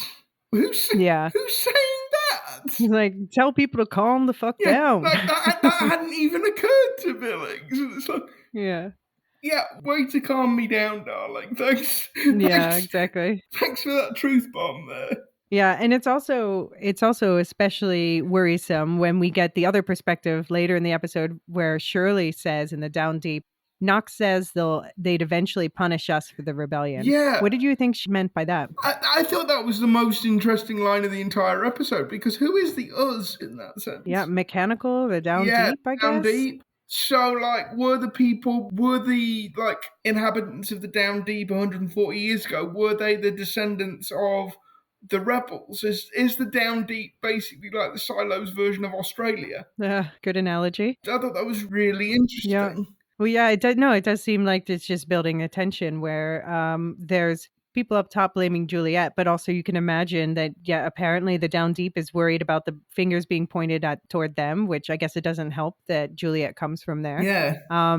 But also you have to, they seem quite loyal down there. And if something happens to Juliet, as does happen in this episode, you have to wonder, like, how are they going to react?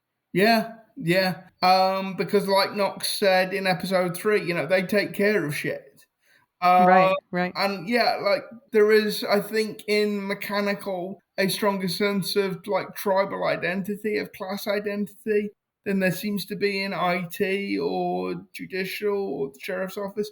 Because for whatever reason, people, when you're in the Down Deep, they tend to stay there, like intergenerationally. I mean, I think a lot of, like you saw in that reading earlier, Juliet, both of her parents worked in medical. It's, yeah, same in the show, but of course her mom's a surgeon rather than a nurse in the show. But Juliet, she was going to start shadowing her mom in the book version, at least, before she decided to go down there. And I think that's probably what happens with a lot of people. They just do what their parents did. And that's true enough in the real world. So I can imagine in the silo, it's compounded. And the silo, you're liable to have a lot less in the way of career choices anyway. Yeah, that makes sense. Indeed. Yeah, but yeah, so Shirley's comment, this happens after we check in with Martha and the ubiquitous Dame Harriet Walter in what you call the most moving scene of the episode and what I call the other most moving scene in the episode. And yeah, she's in her workshop and she's been too busy to notice the message from Dr. Nichols. But now that she sees it, she realizes it's 7, an hour after Juliet was supposed to arrive. So she's scared for her, but she's also afraid to step foot outside her workshop. Now, we've touched on it briefly before, but Martha has agoraphobia. And this agoraphobia, it's absolutely a central trait of the book version of Walker too, by the way. Agoraphobia, it's a type of anxiety disorder that is frequently tied to like a fear of leaving the house. So just imagine all the embarrassing and uncomfortable moments that you can experience outside. The social anxieties, claustrophobia, exposure, and inability to control your environment and what happens in it. Now imagine if you could never stop imagining these things. If these fears just flooded your mind 24/7 and trapped you in the one space that you deem safe. And the longer you stayed there, the more the fears would grow and the more the fears would seem real and completely overwhelm you. So this is what Martha's experiencing every day. Only at this particular moment, that overwhelming fear is battling another new overwhelming fear for Juliet. So Martha goes to the door and she looks around outside and she battles with herself to take one step further beyond the threshold, undoubtedly calling herself a coward and all types of terrible names in her head. But just as she's about to give up and hate herself quietly from inside, Shirley, Remy Milner, shows up. And now Martha, she has someone else that she trusts, someone she knows cares that she can send on the hunt for Juliet. Yeah, I mean, I think why this scene is so affecting is Harriet Walter really does a superb job of communicating non-verbally just how much effort this is taking for Walker, just how much nerve it's taking her to walk to that door. And I think this is, I mean, we already knew this about Walker and Juliet's relationship, as that it's ersatz paternal, but Right. I think the way this is done, it really because I don't think there is anybody else in the silo, with the possible exception of her ex-wife Carla, that she would even contemplate doing this for. Right. Maybe Knox or Shirley. But yeah, I just thought like the way that was done, and like also I have a lot of empathy with Walker in that scene because I'm not Yeah. agoraphobic, but I have a physical disability. I'm a wheelchair user. So there have been plenty of times in my personal experience where I've wanted to do something, but Yeah. have been absolutely physically incapable of doing it. And I know what that is. I know what it is to feel like you need to do something to help the people that you care about and just being absolutely unable to do it no matter how much you actually want to do it. Right. It's just beyond you. And I think Harriet Walter just communicated that beautifully. I thought Yeah. that was a really moving scene. Yeah, no, it really touched me because I don't have agoraphobia, but I have a different anxiety disorder, generalized anxiety disorder, and so it's similar. I mean, every anxiety disorder is basically comes from the same source, where there's just um, your body isn't regulating the hormones like serotonin and cortisol, and all these things are not in the balance. So often like you have this feeling in your head that's just like something's wrong, something's wrong, something's wrong. And the way that the human mind deals with that often is to try to assign reasons, things that can be wrong. There's different ways it can manifest. It can be OCD, can be agoraphobia like this, can be generalized anxiety disorder, where you just feel like you just have that low level anxiety all the time and you just have to sort of train yourself to kind of ignore it and to like just say like this is just a normal baseline, and this is just what I operate in. And there's also can be good things about it because it can make you more conscientious in some ways, it can make you more alert in some ways. But she's fallen under the pile of it, and it's just, how long has she been down there, how many years, where it's just been building and building and building and she doesn't know how to dig herself out. Yeah. So very, very important scene about mental health, and very well translated from the book, where again, yeah, Walker does have the same situation, the same agoraphobia. Yeah. So yeah, but meanwhile, back up at the top, Juliet, she has a good idea where she can find Lucas, of course. So she sends a porter to the cafeteria to invite him to her apartment with promises of answers to his questions about the lights in the sky.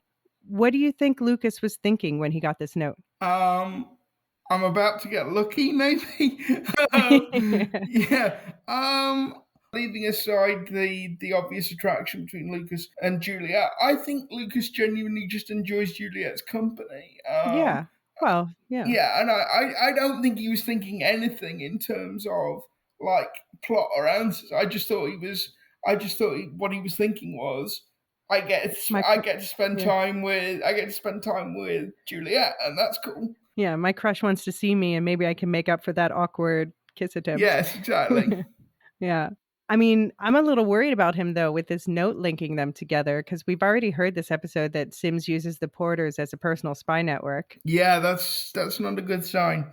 Yeah. But yeah, and Lucas is, as we're about to find out, Lucas is about to get in way over his head. Yeah, this is no fun little date. Juliet has brought him here so that she can melt his motherfucking mind. By the way, I love the expression on Lucas's face because he's right there with the audience. Wow, this is a lot of information all of a sudden. Yeah. Like what? But Yeah. what? I mean, but he's got to be alarmed by her behavior from the second he walks through the door because she's like darting around the apartment, randomly turning on the water, blabbering about judicial raiders being on their way. Yeah. Like this is unsettling stuff. Judicial raiders will be here in 5 minutes and I've got 3 minutes to talk. Yeah. But she needs to know from him why she can't get into the drive. And that's easy enough for an IT guy to answer. SysOp, system operator, is the highest level of clearance on this drive. And the drive will only work on the computers of a select few, like head of IT, Bernard, judicial security, Sims, and the sheriff, Jules. But she can't go back up to her own office, she says. And I guess especially not after hours when no one is watching, because then maybe she really could get like black bagged, you know? Yeah, that's a good point, actually. But I do have to wonder what she thinks is going on with Sims, like if he's just sitting nicely in his cell by himself or something. Yeah. But yeah, in a move familiar to every IT professional who has ever lived, I'm sure, Juliet wants Lucas to just fix the problem for her real quick with a wave of his IT magic wand. Yeah, I mean, I was really wondering whether they were going to have him say, just turn it off and on again. Yeah. But yeah, she goes all in to convince him. She tells him everything. The murders, Sims, the relics, George. Lucas's brain has gone into full buffer mode as he tries to process all this information. But he's also a little bit jealous too about that last thing.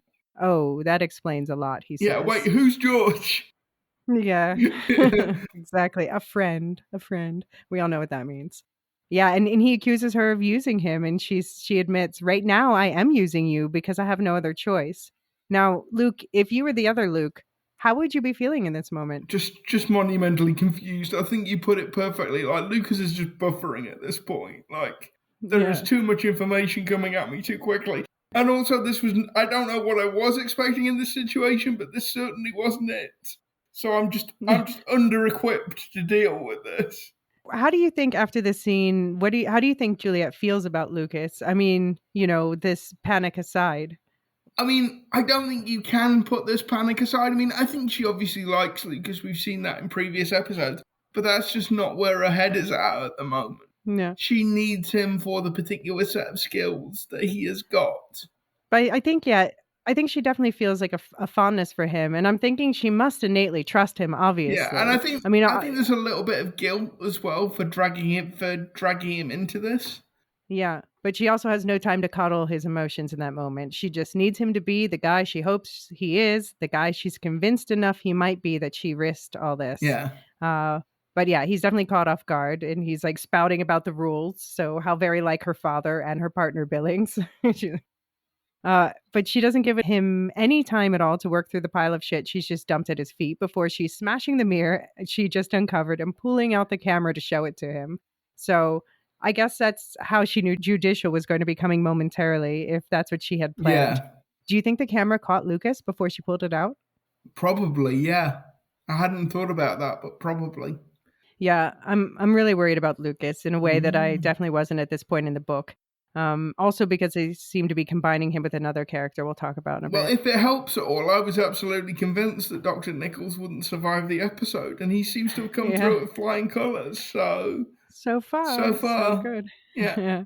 But yeah, for now, Lucas admits that he has a mom to take care of, and that's what's holding him back from helping Juliet in the way she wants. Does this seem reasonable to you? It seems very reasonable.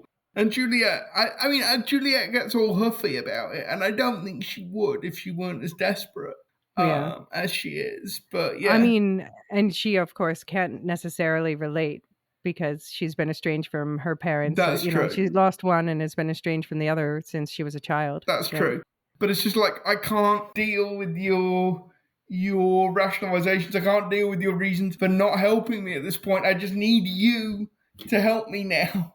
And I thought like breaking the mirror and physically showing in the camera was like, I thought that was quite a smart move on Juliet's part, because that the only way the story is going to seem convincing to Lucas in that moment is if you do that, is if you show him what's going on, because you just done such a massive information dump on him that his first thought was going to be either you're completely crazy, or this has nothing to do with me, or you've just succumbed to like rampant paranoia.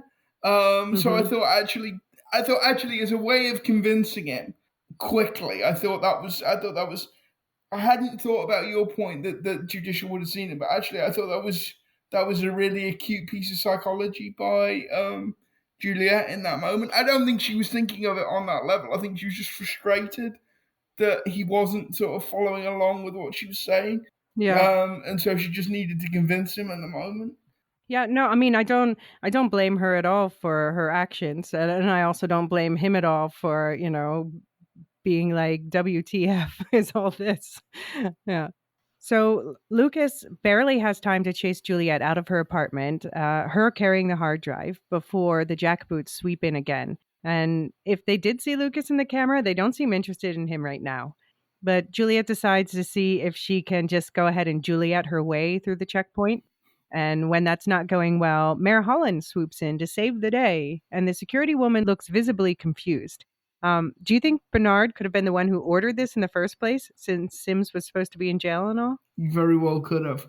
I do like the judicial person manning the checkpoint, because she might as well have had a question mark floating above her head. It's like, but I thought no exceptions. What am I supposed to do here? It's the mayor and the sheriff. But yeah, Bernard's still playing innocent for now, and asks Juliet the very reasonable question of WTF is going on with her arresting Sims. Like Billings, he says, Robert is so by the book. But unlike Billings, I don't believe that Bernard actually believes that. Now, Juliet totally buys into it, though. She's convinced that Bernard's her ally, and she starts telling him all the things. She's just telling everyone all the things today, and Bernard's one of them. Yeah. And he says he knows a quiet place where they can talk, which, I mean, to me, was like, dun, dun, dun. But also, it does seem completely reasonable given everything that we know. Yeah. But it is funny. They end up back in the same cornfield. Now, I know they reuse this cornfield set for practical reasons, but what do you think it means from a story perspective that we keep coming back here this episode? I mean, actually, you're right that there is kind of a story angle that, the whole sort of saga of Juliet comes full circle. Yeah. I thought of it more practically. Like, if you know whisperers are a thing, like, of course, if you're planning any clandestine meetings, you do it in the middle of a field, because... Yeah, no, it seems a logical place. Yeah. So I hadn't sort of thought about it thematically, but you're right, there is definitely a sense of Juliet's story coming full circle. Yeah. And it's also just easier to have one set, which I'm going to assume that this might have been the same set that was the orchard set for the funeral. Yeah, before. I'm guessing so. By the way, like in universe, in the silo, and this is my son of a farmer coming through. Where do they get the topsoil from? I mean, I guess they must have imported it because, obviously, as we talked about last week, everything that they use for animal husbandry, farming, chemical processing, water processing, all of that had to come in when they built the silo. Yeah. So I guess the soil did too. And then, I mean, I guess that's one of the reasons, of course, why they keep burying the bodies in these fields. I guess, but like that like super mulch, super composting. Yeah, that field looked enormous. And I'm guessing, to feed 10,000 people, you are going to need to grow a lot of stuff. So... Yeah, several farms. So it just goes to like we were talking about in the feedback section a couple of episodes ago. We were talking about what the tunnel down for the digger was and whether it was the access point to and from the silo. Right. I've been thinking about that since, and more I'm convinced it can't be, because even if you could get 10,000 people in there, you couldn't. All the supplies. Yeah, you couldn't get tons of soil. You couldn't get all the supplies they would have needed through that. I tunnel. I think my response to the question of how they got everything in is I think like all of the supplies and stuff, I'm assuming they put that in before they like put the lid on. Yeah, I'm And guessing. then yeah, the door, you can just file people through the door. I'm guessing so. So Bernard, he starts plying her for information about what he knows about Sims, and he's inching the conversation toward poking at whatever they could be so desperately searching for when he says the thing, hard drive. Fuck me, he says. He shouldn't know that's what she has, but now the cat's out of the bag. Do you think he slipped accidentally or on purpose? I think he slipped accidentally. Yeah. I should say the rabbit's out of the cage, out Yeah, of the the box. rabbit's out of the box. Yeah. Yeah. No, I think it was a genuine slip because from his point of view, if he can get Juliet to cooperate and give him the hard drive, that's much easier than having to find it. So I think the slip was genuine. Yeah, but in any case, Sims and the judicial squad are standing by in the cornfield and they swoop in for an arrest. But before they do, when it's just Bernard and Sims listening, Bernard takes a moment to go arch villain, confession of his plans and all. And he says, I'm sorry, Sheriff Nichols. Did you just say you want to go outside? I distinctly heard you say you wanted to go outside. And of course, Sims was listening to the same imaginary voice. Sim says something really interesting in this, which is all of the events, everything we've seen since Holston went outside, has happened in 2 weeks. Right. Yeah. I thought this had happened over a much longer. I mean, not a much long, but I thought we'd be looking at sort of 4 or 5. I thought we'd be looking at a couple of months at least. Okay. I kind of thought that the episodes, apart from episodes 1 and 2, I thought from episode 3 onwards we were sort of working in real time. Yeah, well, I mean, I thought we were working in real time, meaning I thought it was a short, like a couple weeks. Yeah, because we see each day pretty much. No, but that's what I'm saying. I kind of thought that each episode from 3 onwards was sort of a week compressed into an episode. I mean, because often, like a lot of the episodes are a specific celebration day or a specific event. That's true, but yeah, the thought that everything has happened in 2 weeks, and actually, that makes a lot of sense because you can. When you know that, you can see why people in the silo are getting so wigged out that all this stuff is happening so quickly. You know, in a context, in a society where change probably doesn't happen very often. Yeah. So I thought that was A, really interesting, and B, really useful information to sort of confirm what timeline we've been operating in for the last 5 or 6 episodes. Yep. No, I think, yeah, it's nice when they give us a little sense of the timeline like that. Yeah. But like seriously, like they need to rethink the job of sheriff. Because like Sims says, what is it about the job of sheriff that they want to keep going They want to keep going outside.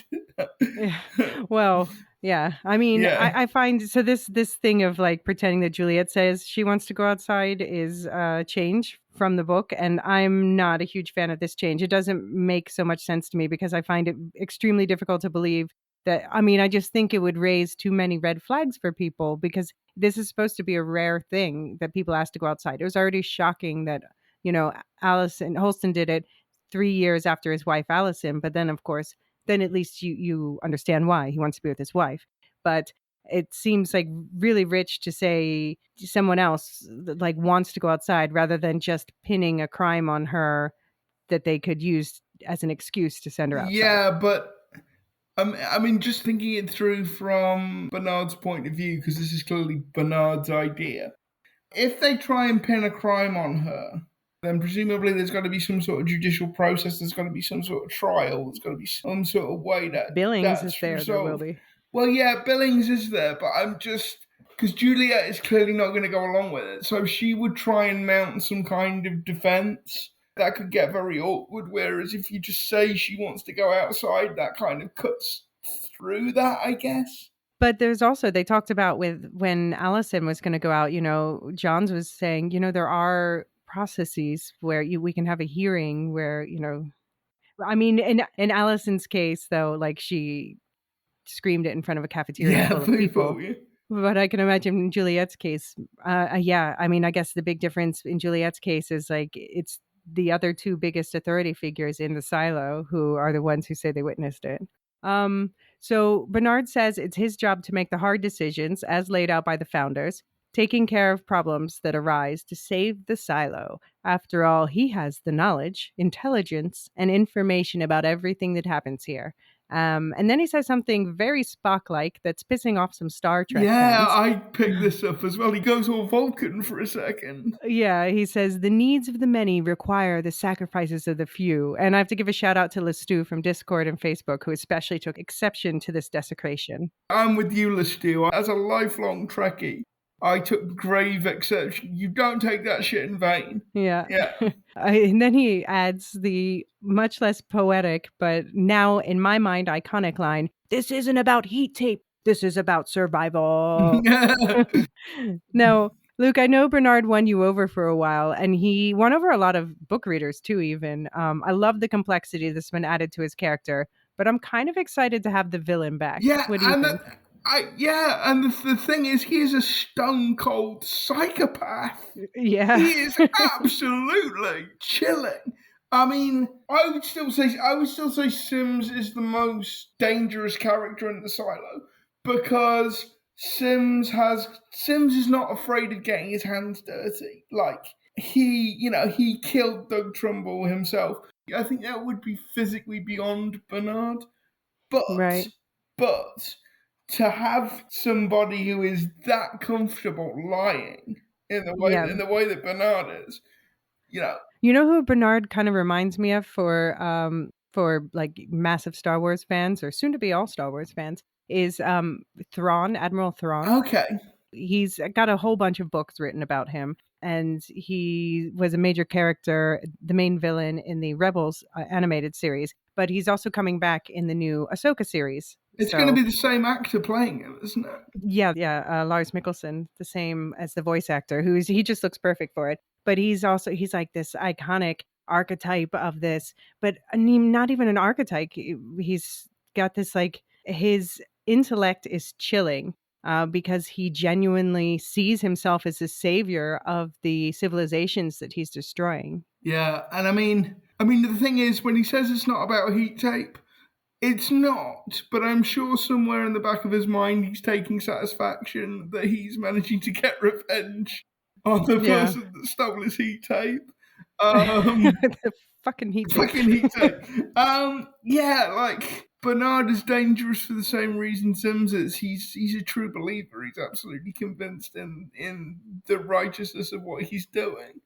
And by the way, when he says earlier on in that scene, "I never wanted this fucking job," referring to being mayor, right? Liar. Yeah, for sure. Liar, pants on fire. You wanted this job. Yeah. No, definitely. And yeah, now that like his secret identity has been revealed, what other secrets do you think Bernard might be keeping? I don't know. I still wonder whether Bernard is the ultimate big bad. And there is still part of me that wonders whether there is somebody off screen that we haven't seen yet. Okay. That Bernard and Sims answer to. Because I still come back to, if we've met the ultimate villain, why have the charade of having Meadows be Chief Judge? Why wait this long to kill Mayor Johns if we're assuming that they did kill Mayor Johns, which I think is a fairly safe bet at this point? You could have replaced these people with yourself and Sims much earlier than you did. So why bother with that charade? Unless you yourselves are answerable to somebody else. And if you are, it actually makes sense for you to be hidden sort of several rungs down in the leadership of the silo so that you're not drawing too much attention. But I guess, yeah, I have the sense that Bernard's the type who doesn't trust anyone but himself to do things. Yeah, I think there's a lot of truth in that. And as you pointed out, with the judicial goons this episode, maybe he's right. Yeah. I've got to say, Juliet puts up a hell of a good fight against several judicial goons, all of whom are wearing helmets and body armor, and she isn't. Yeah, we get that great chase through the cornfield that we saw from the trailer. But yeah, she's far outnumbered, so she is caught fairly quickly. But when the goons surround her, at least one of them looks a little uncertain about what's going down and whether it's like completely kosher. Yeah. Did you notice that? Yeah. Was one of them Deputy? Oh, what's her name? Sandy. No, somebody else has. It's different actresses, Okay. but I guess there's, especially she was behind a mask, so it's hard to see. But that is the one who was looking really like, I don't know, this seems wrong. Yeah. Yeah, and back down in Mechanical, Shirley tells Martha about the arrest, which Martha's, of course, baffled by, especially since Juliet was supposed to be headed down, and now she said she wanted to go outside. But it seemed like Shirley kind of believed it, huh? No, I think Shirley was just passing on what she'd heard. Because she literally does go to Walker at one point, don't shoot the messenger. I'm just telling you. Yeah. I'm just telling you what I heard. Yeah. But yeah, meanwhile, Billings, he's escorting Juliet back up the stairs, and for some reason, Juliet's not cuffed. So I do have a question about that. And he tells her, I'm done trying to make sense of you. Are you still with Billings on his reactions to Juliet? Yeah, I'm just with Billings in that moment. It's like, what is going on? You've lied to me repeatedly, and when you haven't lied to me, you've only told me half the truth.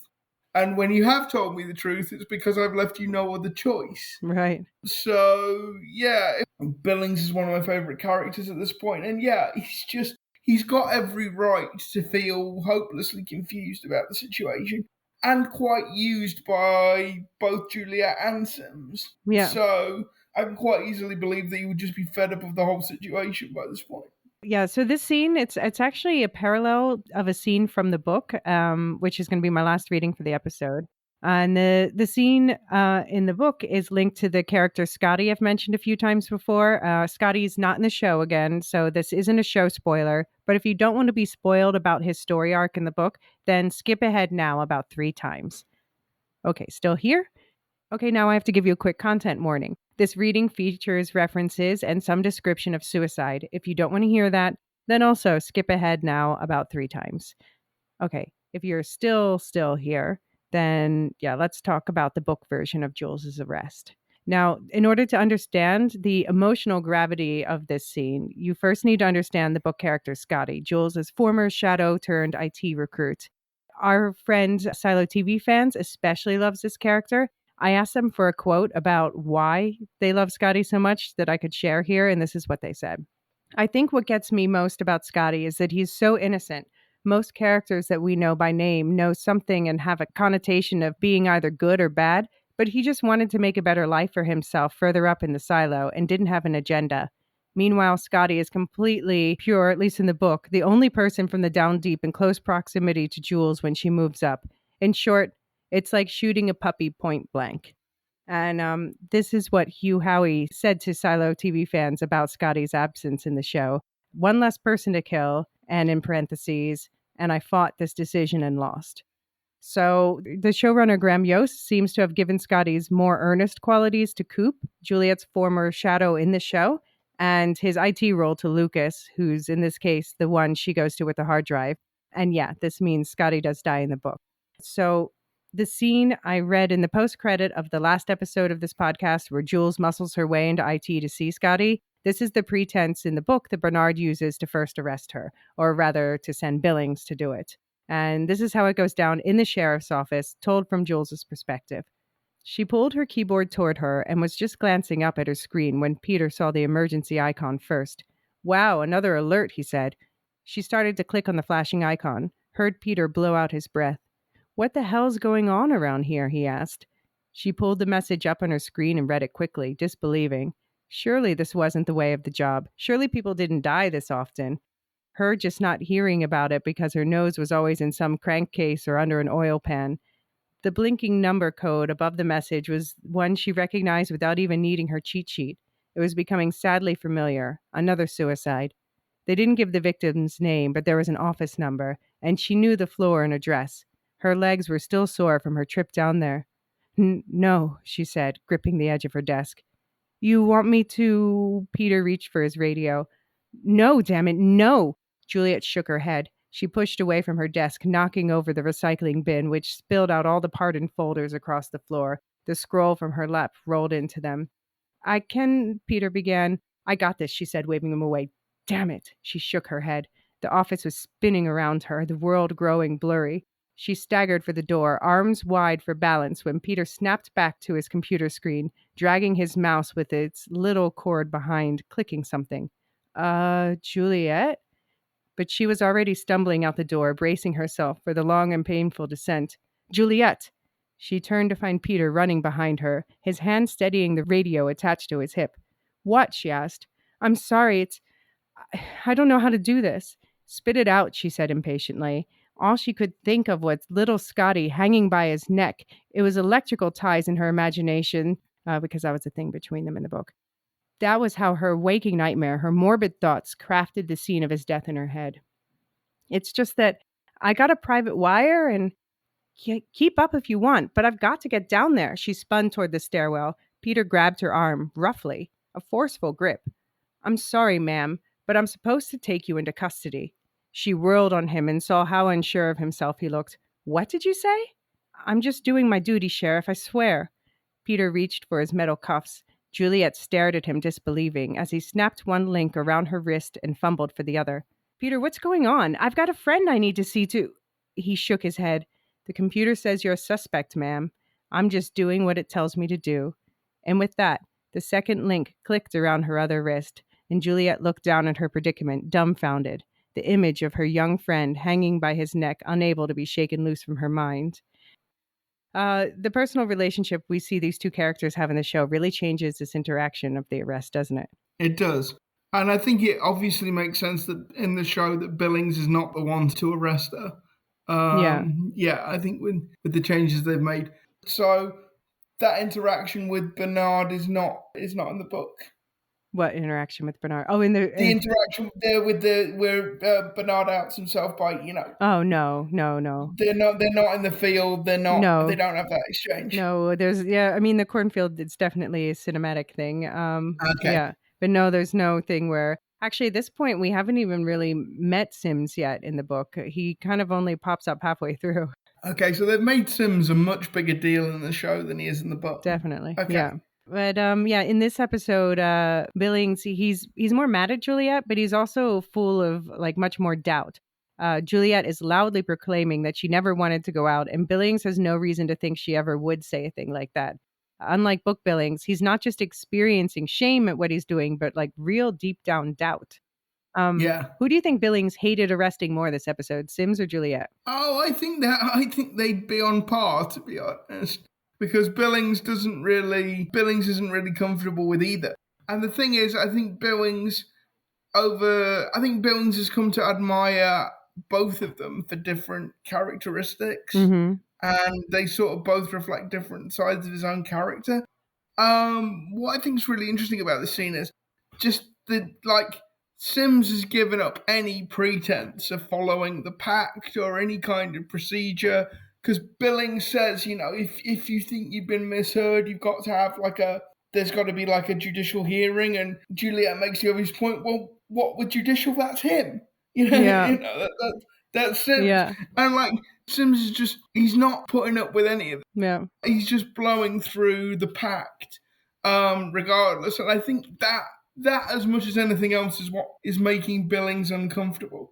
I think Billings can deal with breaking the letter of the pact, but he can't deal with breaking the spirit of it. This blatant. Yeah, he still believes in the system, and indeed, he tells Juliet to request a hearing, but she's like, not if this leather-clad asshole's running the show. I mean, yeah, it's like, what would be the point? Yeah. But then Sims punches Juliet in the stomach, and Billings' eyes go so wide, like it's a miracle they stayed in his head. I don't know how Sims thinks he's going to get away with this. Yeah, because we also saw a father and a son on a nearby balcony, not too impressed.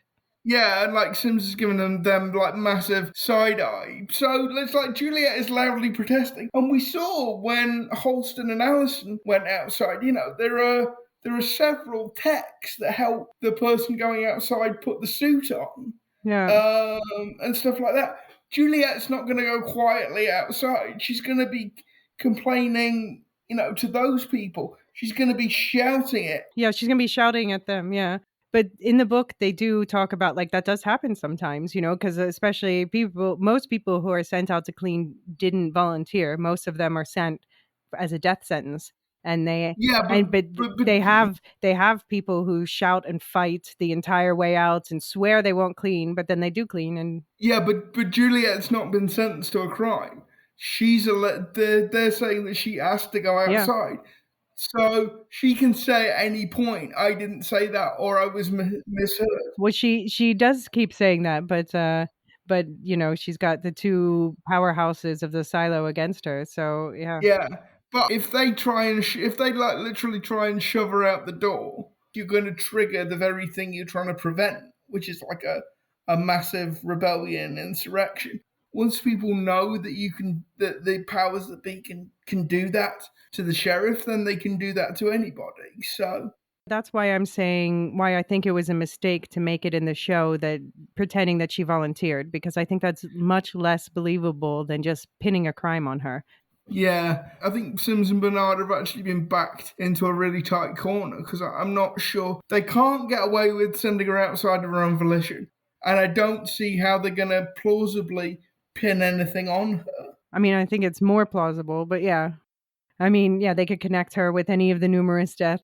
I mean, if I was Sims and Bernard, what you're really looking for is something from the hospital that you could just give her a shot of something, and oh dear, she had a stroke. Yeah. I mean that's not particularly believable, but it's probably your least worst option at this point. Especially for Juliet, she's young and very fit. Yeah, it's not a foolproof plan. It's probably the best of bad options at this point, from Sims and Bernard's point of view. Yeah. But yeah, all this stress, it's definitely not good for Billings' illness, and he loses hold of Juliet. She takes advantage of, she sees him tremor, and she grabs the bag with the hard drive and jumps over the side of the railing. Now, do you think Juliet has somewhere to land, or do you think she's sacrificing herself to get the hard drive to Martha at the bottom, as some have suggested? I mean, I'm assuming Juliet doesn't die, Mm, but I'm guessing she grabs something on the way down, or maybe right. she lands like 3 levels down, sprains an ankle or something. Yeah. I know some people are even wondering if she jumped through recycling or something, but like I don't think that's not in the middle of the stairs, right? And I think No. landing on a pile of sharp scrap metal would kill her faster than anything. Yeah, and but bear in mind that's a long way down. Yeah, it is. I agree with you. I think she catches herself a few levels down, pulls herself up, and makes a run for it. After all, the next episode's called The Getaway. Oh, okay. By the way, did you ever watch Babylon 5 back in the day, late 90s, early 90s? No, that's one that I'm well aware of it, of course, but that's one that I missed. Okay, because this really made me think of the cliffhanger from the end of season 4 of Babylon 5. Not only because it's somebody jumping off a high point and falling down a long way, but just the way it was shot. I wonder whether the directors, like back in the day, watched that episode because it's shot. Okay. I mean, it's not beat for beat, but it's shot very similarly in terms of what you see and what you don't, and where it cuts is quite similar as well. Oh, interesting. Yeah. Interesting. Yeah, well, we obviously have a lot of thoughts from the community about this episode. Let's get into them. Those theories and questions and our own final thoughts right after the break. Now opening the listener feedback channel. So, starting with Twitter, we have feedback from Mark at Markall84. And Mark says, Episode 8 was a turning point for this series and provided a bit more insight into the power structure. Juliet will spark a revolution within the silo. She obviously survived the jump. I'm just not sure where she landed. Or maybe she didn't. Did she sacrifice herself to get the drive to Martha? So, yeah, this is one of the theories I was citing above. But do you think the season is going to end with a revolution? I think it very well could, because I think Bernard and Sims, as the chief antagonists within the silo, have backed themselves into a really tight corner. Yeah. Now, and there are just going to be too many unanswered questions, and the fact that this has all happened in such a compressed space of time. Yeah, I don't think maybe a revolution. I think there's certainly going to be a lot of people asking a lot of questions. And like, I really don't know if judicial are like equipped in the physical sense or equipped psychologically to deal with that. I do just wonder as well, even if we take for a second the idea that Juliet sacrificed herself seriously for a second, Like, would the hard drive actually survive that fall as well? Yeah, exactly. Yeah. I guess if she really sacrificed herself, put it under it, but still. Yeah, But yeah, that would be awful for Martha too, and it everyone else. would. It would. But yeah, I certainly think there is a lot of trouble coming to the silo. And actually, like, if you wanted to do a cliffhanger for episode 10, like the beginning of a rebellion would be a really interesting cliffhanger to leave the series on. Yeah. Okay, next up we have Max's Red Vans at Own Special Way. Our friend Sherry from the Discord says, it can't be what it seems, that final moment, or can it, LOL? I can't say I was totally surprised by the reveal because the only one I completely trusted was Juliet. But when it went down harder than I would have expected. I did trust Shirley and Walker mostly, but too much we don't know about them. Lucas is a wild card right now. He seemed pretty shook, though. It seemed like there was something off about the time it would take her to get down to mechanical, too. Didn't it take days walk before? I need a rewatch, I think. So, yeah, I mean, I think it took longer for Marnes and Johns, but it did seem quite quick. What do you think? Yeah, I mean, I think we Mons and Johns are considerably older Right. than Juliet is. And it's not just a difference in age as well. Like It's Juliet, very as we fit. Yeah. mentioned, is extremely fit and extremely motivated. So yeah, I think, and also she was originally going from medical, which is at least a little bit closer to the down deep Right. than where Mons and John set off from. So yeah, I think she probably could do it in a couple of hours. She'd need to rehydrate Yeah. afterwards, but I think she could probably do it. She's gotten a lot of exercise running up and down the stairs these past few episodes. Yeah. So yeah, her royal bubbliness at JDite_ asked about agoraphobia, which is actually why I made sure to include a more thorough discussion of it this time. But she also added, my heart just breaks for Juliet and her father this episode. So Hanna died believing her husband had betrayed her. I can't imagine the regret, guilt, self-loathing that he's been carrying. And that's why he let Jules go down to mechanical, so that she had the opportunity her mom was denied and hopefully to not end up the same way.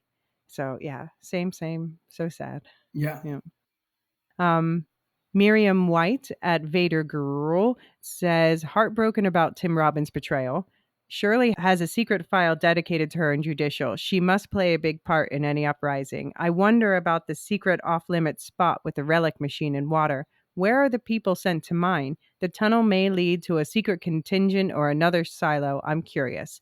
Unsure if Sims is all evil or secretly part of resistance. I have hope for him. Billings is set up to be a hero, but he has family that will be used against him, so he's easy to manipulate.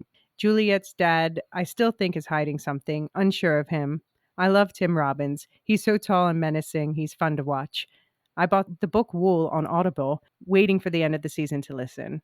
So, yeah, you were also worried that Billings' family would be used against him. Do you harbor any hope of Sims being redeemed? No, sorry. I mean, I like Sims too, and I think Common's performances this season have been excellent. But no, the idea that Sims is like some secret rebel agent in the heart of the janitors, no, I just don't buy that at this point. Yeah. He's definitely the bad guy. Yeah, okay. And about the tunnels and the down deep, I do think that those tunnels go to the mines. Because that secret digger room, it's like behind the sign that says, it's a hole in the wall and a sign over it says do not enter. So I need to know the story there. Like, how did the hole get in the wall? And then somebody just put a sign on it and thought, like, that'll solve the problem. Who did that? Everybody will read the sign and just turn respect around. it. Yeah. Yeah. But you do have to move the sign to see the hole. So, but the sign also alerts. I'm fascinated by this idea that there could be more than one silo. Yeah. I'm not sure whether I believe that, but I certainly wouldn't be shocked if that turned out to be the case. Yeah. What do you think? Why do you think that would be? What do you think would be the thinking behind that, or the reality? Because I don't like, if you could save 10,000 people, why couldn't you save 20? If this disaster that befell the surface is real, why could you only save 10,000 people? Okay. If you can build one silo, why can't you build two? Right. Why can't you build three? Okay. Why do you think they would? if that's the case, why do you think they would keep it a secret? That's the part where that theory falls down. Maybe at the beginning they didn't keep it a secret, Okay. or maybe this is the last surviving silo, but there were more originally. Maybe the rebels won in the other silos, and that's why they cut off communication. Oh, okay. So you think like rebels and other silos, like the same thing might have happened there, and they cut off communication with this silo because Yeah. the oppressors won or whatever. Yeah, exactly. Or no, I'm thinking this silo cut off communication with the others because I see. the oppressors won. So Yeah. you think that if there are other silos, there might be just like they might be living happily rebel led, and they know about this Yeah. silo, or Exactly. The silo that we're experiencing could be like the equivalent of the First Order, and like everybody else could be living like happily in the silo version of the Galactic Republic. okay, okay. Yeah. And then next up we have Avi at SZEGFU_. And she says, very heartbroken for all the people whose very existence as functioning, thinking human beings is trampled on by these jackboots and their bosses. Feels like a self-fulfilling prophecy that the very thing that they are trying to avoid with doing all the murders and terrorizing and out in the open repression is what they are definitely brewing now, rebellion. Excited and a bit baffled again on where they might take the story next. That ending had my head spinning. So it does feel like they caused the very thing they're trying to avoid by exerting too much control. We've kind of talked about this. Yeah, and I mean that happens so often in politics. Hell, that happens so often in life. Right. That you're trying so hard to avoid a particular thing that you actually bring it about. Like inflation. Yeah. Yeah. It's true. Human psychology. We tend to panic and make things worse. We do. Yeah. There's a great line in Men in Black that I sometimes quote to my students. A person is smart. People are dumb, panicky animals. Not wrong. All right, next up is Stu at Duve71. He says, picking up on Luke's thread from the last pod about Sims not being the big bad as he seemed to be highly on edge, made me think of Cassian, he's referring to the show Andor, made me think of Cassian saying to Kino Loy how the Imperials are afraid of the power the prisoners have. Once you know the worst that can happen, a key element of control is lost. Wonder if that's playing into Sim's demeanor. Well, it's a closed society, and we know that judicials and probably the janitors to some extent mission is to keep order in the silo. So it would kind of make sense that there would be a fear of civil unrest, which links to something I said earlier to you about quite an overt display from Sims sending the goon squad in full riot gear. If we accept the rebellion was real, there would be history of how destructive civil unrest was in the silo, and therefore a fear of it ever happening again. If Sims looks to pin something on Juliet, I wonder how Mechanical and the rest down below would take it. So yeah, we of course now know that Sims does report to someone, Bernard. But do you think the fear of below could also explain the tension he's been showing? You've talked about maybe being a fear of someone above him, but do you think it could be the fear of the masses? Yeah, I think there might be something to that. But the one thing I would say against that is, I think Sims is of the mindset that if he needed to shoot 1,000 people to protect the other 9,000 people in the silo, he'd be okay with that. Yeah. Don't get me wrong, I think he is afraid of civil disorder, but I also think he would be confident in his ability to ride it out and come out the other side of it. I took the on-edgeness from the previous episode and indeed this episode of I am afraid not just of the consequences of the silo, but I'm afraid of the personal consequences to me and my family. And I don't know whether Sims does actually report to Bernard. I'm not sure Bernard. I took it actually more that they were working together, that's more of a partnership of equals. Oh, really? Okay. Than that Sims reports to Bernard. Okay. I guess we shall see. Stu goes on to say, wow, what an episode this time, though. This was cooking. Shady Bernard has shown his true face as the leader of the shadow government. I love how Sims and others constantly underestimate Juliet. Just like her mom, she isn't afraid to cross lines. Impressed with her quick thinking at the end. I think she was giving cover to Billings. Did the rebellion start in Mechanical? Clocked the revenge comment in the conversation with Martha and Shirley. the silo is definitely not going to like the sheriff being hauled up and beaten by Judicial, especially down a mechanical racing up into the last 2 episodes. Yeah, what do you think? Yeah, I mean, I still go with my theory that Mechanical is like the silo version of Australia. Yeah, okay. And that the original rebels were sent there. I could easily see it being the birthplace of another revolt, of another rebellion. And bear in mind, like the people in Mechanical would probably have the easiest access to weapons because they've got a lot of tools that are, sharp and heavy. Yeah. So they could arm themselves relatively easily because that's always one of the major choke points of how you turn discontent and protest into a rebellion, into an insurrection, is can you actually get your hands on weaponry? Yeah. So yeah. Yeah, the one thing I noticed, as I said, is that this episode does seem to be setting up that like half of the silo is kind of blaming Juliet for things, like that guy at the checkpoint and Mrs. Billings. But of course, others, especially Mechanical, definitely aren't going to stand for one of their own getting taken out over some bullshit. So yeah, definite dangerous tension arising indeed. All right, moving on to our Reddit feedback. First up, we have Daniel Brusea. And he says, the reconciliation between Jules and her dad had me in tears. That ending got me jaw dropped and shook.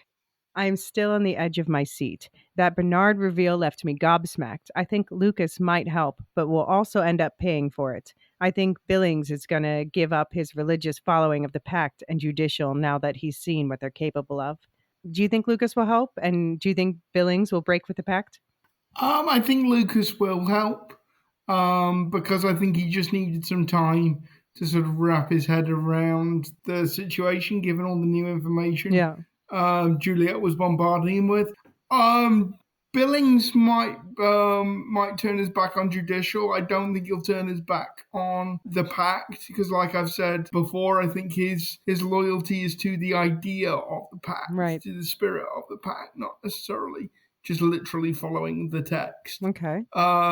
Judicial has driven a coach and horses through the pact, not once but twice this episode. Yeah. Doing the illegal search. And, basically ignoring Juliet when she said she didn't say she wanted to go outside. Right. So I don't think you can treat any loyalty Billings has to Judicial and the loyalty he has to the pact as being synonymous with each other at this point. Right. Yeah, and an Otter Driver adds, the episode description for episode 9 leads me to think Billings is going to be doing some truth-seeking of his own for sure. Given the fact he might be ousted from the sheriff's office for having the syndrome after his tremor allowed Juliet to flee, he might very well help her to escape or pick up the torch when she's gone. So the description for episode 9 reads, racked with guilt, Billings sets off on a personal mission only to discover a mind-blowing clue from Juliet. So what do you think Billings' personal mission is going to be? And what about the mind-blowing clue from Juliet? The personal mission, I think he's going to pick up the baton of the investigation into Mons and Mayor Johns' murder and what was going on with George Wilkins. I mean, the clue is either the hard drive, which is unlikely because Juliet probably has that with her. So I'm thinking the Georgia book, probably. That would be cool. That would be cool. Yeah, maybe she did leave it for him somewhere. Maybe that's where she left it. I don't know. Yeah. In his desk or something. Who knows? Well, no, they would have found it there, but somewhere for him. Because I mean, Juliet knows that Holston left her clues, right. So it would make sense that Juliet was continuing to leave breadcrumbs for anybody that might follow her. Yeah, no, that makes sense. Yeah. So MJ Flight 98 says, Dr. Nichols referred to Jules as a runaway in his email to Martha. I thought he might still be snitching, and Martha's on the cover-up. Why was she about to leave before someone showed up? She was definitely scared for herself before she acted concerned for Jules.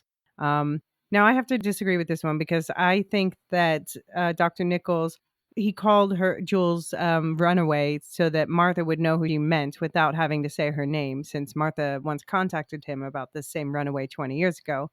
But like I said, I don't think that'd be a tough code for Judicial to crack. And yeah, I read that scene as, Martha being scared for Jules, like genuinely scared, almost enough to overcome her crippling fear, generated by her agoraphobia. But yeah, Shirley just happened to come by in the nick of time. What do you think? Yeah, I read that scene exactly the same way you did, yeah. Elysia. So, yeah, I mean, maybe we read it wrong, but I don't think so. No. I want to say Mason says, I just want to say I miss Will Patton being in this. R.I.P. Marnes. So I know you agree. Yeah, definitely. Anything can be improved with the Yeah. addition of Will Patton. And they say, I'm most sad about Marnes and Allison for sure. I'm a little worried about Pete now that he's back in Juliet's good graces. It would be a devastating time for something to happen to him. And it looks like our girl Juliet is going outside. They keep reminding us about the heat tape. Wonder what's up there. Also, what if the next episode started with a wide shot of Juliet jumping from the stairwell to reveal they were only like 2 levels from the bottom? No, I think we can safely say that Juliet's in the mids when they jump because she's, above that checkpoint that was blocking her. Though I think being 2 levels from the bottom would be a kind of funny but ultimately unsatisfying twist. I'm just thinking this is going to be like a Luke Skywalker Cloud City thing where you fall into an abyss and oh look, there's just a convenient chute that you can fall down, that you can fall into. Yeah, I mean, the one thing I'd say in answer to that feedback is I was pretty sure Dr. Nichols was not going to make it to the end of this episode. Yeah. And he did. But I agree. Again, it would be like if Juliet has escaped or if Juliet's hiding out, then yes, Dr. Nichols has surely got to be one of the first people that Judicial go and talk to. Although my confidence in Judicial's ability to put one foot in front of the other has been severely dented by this episode. So who knows? Yeah. And what are your thoughts about the tape question? And do you think Jules will really be sent outside if she's caught? Oh, I think the Bernard and Sims will, by hook or by crook, find one way to send her outside if she's caught because they simply need to get rid of her now. She's too dangerous to be left alive under any circumstances. I just think the heat tape keeps getting brought up because ultimately Bernard is a very small and petty man. I don't think there is anything in it beyond that. Okay. Yeah. So White Paper Bag says, very happy with the reveal, Bernard, of course. Even as a book reader who knows what happens, these cliffhangers are killing me, and especially knowing it's going to happen again and again the next 2 weeks. Crying emoji. Bernard's reveal was well executed, and I enjoyed this long game of is he or isn't he, rather than the mustache twirling evil Bernard from the get-go in the books. I don't know what the general viewers' feelings about Bernard were, but even I was starting to trust him, and I knew already. I was really hoping we would get the Lucas Jules hacker team duo this episode, but I guess I'm really holding out for episode 9 instead. Also, if Lucas wasn't scared of Juliet yet, I wonder what seeing her rip a mounted camera out of a wall did.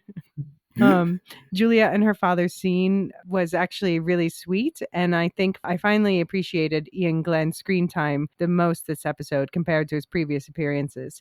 I haven't seen him in anything else, but I wasn't super impressed, but also wasn't super bothered with his performance before this.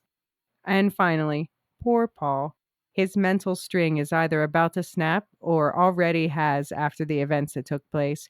Taken advantage of on all fronts, and with his sickness getting worse, he can't catch a break. I wonder if Sims is going to call out that moment during a confrontation. So much to say and think about, but I'm beyond excited for this next run of episodes. So, yeah, I was also hoping for the hacker team duo. Do you think it's still possible we'll get that next week, or do you think she'll be able to make her way to Martha and get her hard drive help there? No, I'm almost convinced that it's going to have to be Lucas because if it wasn't, why go to the trouble of like telling us, literally out and out telling us that, oh, by the way, I happen to work for IT, as if that information isn't going to be useful. Something did just occur to me, like, how did Juliet not like absolutely shatter her hand putting it through that mirror? Like, how did she not like cut her hand to ribbons? I mean, yeah, we didn't think she would shatter it, but I would think did she punch with the blanket around her fist? I'm not really sure because she pulled the blanket off the mirror first. So maybe she. Okay. Yeah, I would have to go back and double check that. Okay. Anyway, it doesn't really matter. Yeah. I don't know. I mean, I guess as far as Lucas, they could have just been setting it up for him to feel guilty, and they told us the IT thing because this gave Juliet an excuse to go to him and, him a chance to let her down. I don't know. No, I think we're getting a Lucas Juliet hacker team either next episode or in episode 10. Okay. All right. Fingers crossed. Switching over to the Discord, this is the Lorehounds Discord server where we talk about Silo and other popular and especially genre shows and books. Link in the show notes. So, from Scribe Jack, Sims keeping Gloria alive makes a lot more sense now. It's also a great example of the show being able to pay something off. Sims' scenes with his son during the blackout, without it necessarily having to be a major plot focus. So few shows give that kind of attention to the little mysteries. Honestly, don't know how I feel about the Bernard reveal. I think I had convinced myself it was too obvious, so when it happened, it felt like a step backwards. Also, as a general rule, I don't like the shift the camera and okay, now my voice and face are different, proving I was evil all along reveal trope. Yeah, I don't know. The Bernard reveal really worked for me, like I said, with the facial expression shift. You? Yeah, no, it really worked. And I love the fact that this has been so well done and so well written that even book readers like yourself, Elysia, kind of didn't see it coming, even though you did see it coming. I mean, I knew for sure that it was coming, but I'll admit now that I've spent like the past several weeks arguing with people in book reader only chat rooms that I'm like, no, seriously, Bernard's going to be the big reveal. Everybody calm down.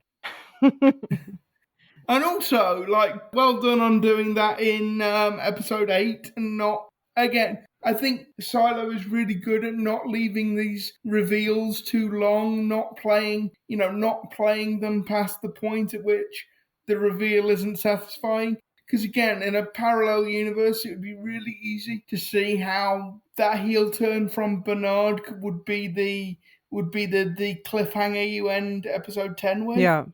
So yeah, I think I think people have talked about the pacing of this. I think in one respect, the pacing has been exceptionally good, and that's they don't overcook their mysteries. Yeah. You know, they don't leave it too long between setup and payoff. Yeah, no, that's true. Next up is Skip Intro. Really good episode this week. I love the way the show resolves mysteries. I was really touched. So, just as you were saying now, I was really touched by Jules and her dad reconnecting. Really sold the fact that surveillance and rumor spreading can create such paranoia that it destroys relationships and ultimately can destroy lives. Poor Jules. 20 odd years of bitterness towards her daddy for no good reason, and his own guilt and grief stopping him confronting it, plus, of course, a shit ton of stares. Yeah, and a show full of tragedies, 20 years wasted blaming your father or yourself is definitely one of them. Though I have to say, I was reminded by the reading earlier, the 50 years Johns and Marn spent pining for each other to only get one night together, maybe that hurts me even more. Yeah. I'm glad that that whatever happens next for these characters, I'm glad that at least Jules and her dad got that reconciliation moment. I was looking forward to that. Yes, it was nice. And like you say, whatever happens to Daddy Dr. Nichols now, at least he's had that moment of catharsis. Are you still worried for his life and well-being? Well, I want to say yes, but like I say, I thought he was a goner at the end of the last episode, and he's still hanging on in there. So Okay. Who knows? All right. Rocky Zim says, just watched the episode and enjoyed it. I was able to catch on early that Bernard was the guy in charge, and I like the whole hiding in plain sight thing in shows. The judicial troops are not the best. At the beginning, the two looking in the nursery without going in the room and being satisfied was funny. No chance anyone could be hiding in there. And then it wasn't funny. It was infuriating. do your jobs, people. And then Jules is still able to kind of get away in the cornfield. Like, damn, she ran to the one place where we had no troops. Interesting how she jumped at the end. I think she survives the fall. Maybe she learned parkour. And I was not happy Billings left Sims with those other deputies in the police office. Me neither. Of course, Sims can intimidate or get them to release him somehow, even though Bernard probably got him out. I did not think Bernard and Sims were working together, but makes sense that Bernard is in charge, at least from what it looks like now. I was kind of hoping Mechanical would stage an ambush and come rescue Jules from the prison cell if they put her in there. That would have been fun. So yeah, what do you think? Do you think an ambush for Mechanical is still in the works? Maybe, but like Mechanical has got to go a long way before it gets into a position to be able to execute an ambush. Yeah. They have a lot of people potentially fighting against them on the way up, or not. I don't know which. Or not, but yeah, I think like we need to put a map of the silo in the show notes sometimes, because I think sometimes people forget just the distances involved between mechanical and the cell that Juliet would be in. So yeah, it would I be a think long, slow charge up the stairs. I think it would be cool, but perhaps a little bit impractical. Yeah. And then, so Rocky continues. Powerful scene with her father when they reconciled. I liked that part and it made more sense. I still don't like that he left her in mechanical. He could have visited or did something to keep the connection, even if Jules still hated him. But glad they got to talk and understand each other. Are you surprised that Dr. Daddy didn't ever visit his daughter in the Down Deep? I would like to think he sent her a birthday card or a Christmas card or the occasional present. I can imagine. Yeah, no, I agree with Rocky. I think that scene explains why Dr. Nichols did what he did, but I don't think it completely absolves him. Yeah. And I think he's also leaving out the fact that him not having to see Juliet probably helped him bury his own pain as well. Right. Yeah, and I think this has to do with that like pulling into himself as a way to deal with grief thing he talked about this episode. Yeah. All right. Well, that's it for the feedback channel this week. If you'd like your feedback discussed in the next episode breakdown, I'll pin a tweet to my Twitter profile and post on the Silo series subreddit to collect feedback. And of course, you can always find me on the Lorehounds Discord. Please get your feedback to us by Sunday to be included in next week's recording. Luke, any final thoughts on Hanna? Yeah, Judicial need to hire a better class of goon. And final predictions for next week? Well, I think Juliet survives the fall. I don't know how. I think we will see Juliet and Lucas team up. Okay. I think we will see sort of public order in the silo continue to deteriorate. And I think Sims is going to respond to that by lashing out. Okay. So I think things generally in the silo are building towards a climax. It's how Bernard and Sims react to that, I think, is going to be the interesting point. All right. Well, on that note, Wool Shift Dust is a member of the Lorehounds Network, publishers of this podcast, a channel full of content just like this, talking about other books and shows and even games. Watch out for episodes on everything from Star Wars Fallen Order to One Piece, and to our upcoming weekly coverage of Secret Invasion, the new Marvel show starting this week on Disney+, co-hosted by yours truly. As for Wool Shift Dust, Luke and I will be back next week to discuss episode 9, The Getaway. Whatever that title and the billing-centric description means, we'll be back to break it all down. Make sure you're subscribed wherever you listen and it'll pop right up in your feed when it's ready.